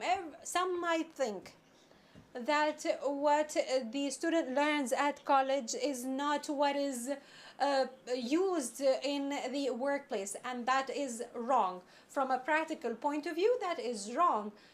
What the student studies at college is the theoretical aspect of what is implemented in the field, but the student should be prepared before he goes to the workplace of what he's going to face and how to deal with it. I'm going to give you an example. When we give the students from the legal point of view, give them laws, they're going to use these laws in the court. So the law is not different whether at college or in the workplace, but the mechanism, the methodology is different. Therefore, it's very important to shed the spotlight on bringing the society to college. How can we do that? Through presenting to the students practical elements during the theoretical study, not just one example or two. While teaching in colleges, there should be practical examples, numerous practical examples in different subjects or disciplines. That could be a very good preparation for the students so that when they join the marketplace will not be shocked by the new elements. Thank you very much. نكتفي بهذا القدر من الأسئلة. We'll take no more further questions, and we would like to conclude by the closing speech by His Excellency, the Director General, Professor Sanad Swedi, Director General of the ECSSR, which I'm honored to give on his behalf. In the name of Allah, the Compassionate, the Merciful. Your Excellencies, ladies and gentlemen, peace be with all of you. It's an honor and a pleasure to conclude the 9th Education Conference, which was held within 2 days under the title of Advanced Education in a Changing World, the Education Strategy of the United Arab Emirates. Now I'd like, in my name and on behalf of myself, on behalf of my colleagues at the ECSSR, I would like to express our appreciation and gratitude for your kind attendance and participation in this highly important conference, and your active participation in the activities of this conference through your excellent interventions that have had a great impact on reaching the conclusions and proposals of this conference. I would also like to express our appreciation to our dear guests, the researchers and experts who have enriched the work of the conference by submitting a large number of work papers that have been highly prestigious and valuable in terms of the proposals and practical recommendations that have been introduced and can be the strong and firm foundation for shaping the education strategy in the United Arab Emirates in light of a world that is witnessing a massive amount of change. Ladies and gentlemen, your excellencies, dear guests, the 9th Annual Education Conference represented a real added value by introducing and adding to the recommendations of the previous 8 editions of the conference and discussed highly important topics. We were quite keen on laying them on the research and discussion table to ensure that we benefit from the expertise of the great host of experts that have honored us with their presence. Your Excellencies, ladies and gentlemen, this conference, with all the recommendations it has reached, will represent an important added value to the development of the UAE education strategy. This is a highly important and central objective that tops our national agenda and has been like in this status since the establishment of the UAE by our late forefather, the late Sheikh Zayed bin Sultan Al Nahyan. God bless his soul. Once again, I would like to express my appreciation and gratitude to your participation, and we at the ECSSR value all the efforts and recommendations that you have put forward with regards to the topic of this conference, and we would like to highlight that we will ensure that we deliver these recommendations to the decision makers in our beloved homeland. Ladies and gentlemen, Your Excellencies, dear guests, it has been an honor to welcome you in the United Arab Emirates, and we look forward to seeing you in other upcoming events, and we wish you all the best, and God bless all of you. God bless you, and peace be with all of you.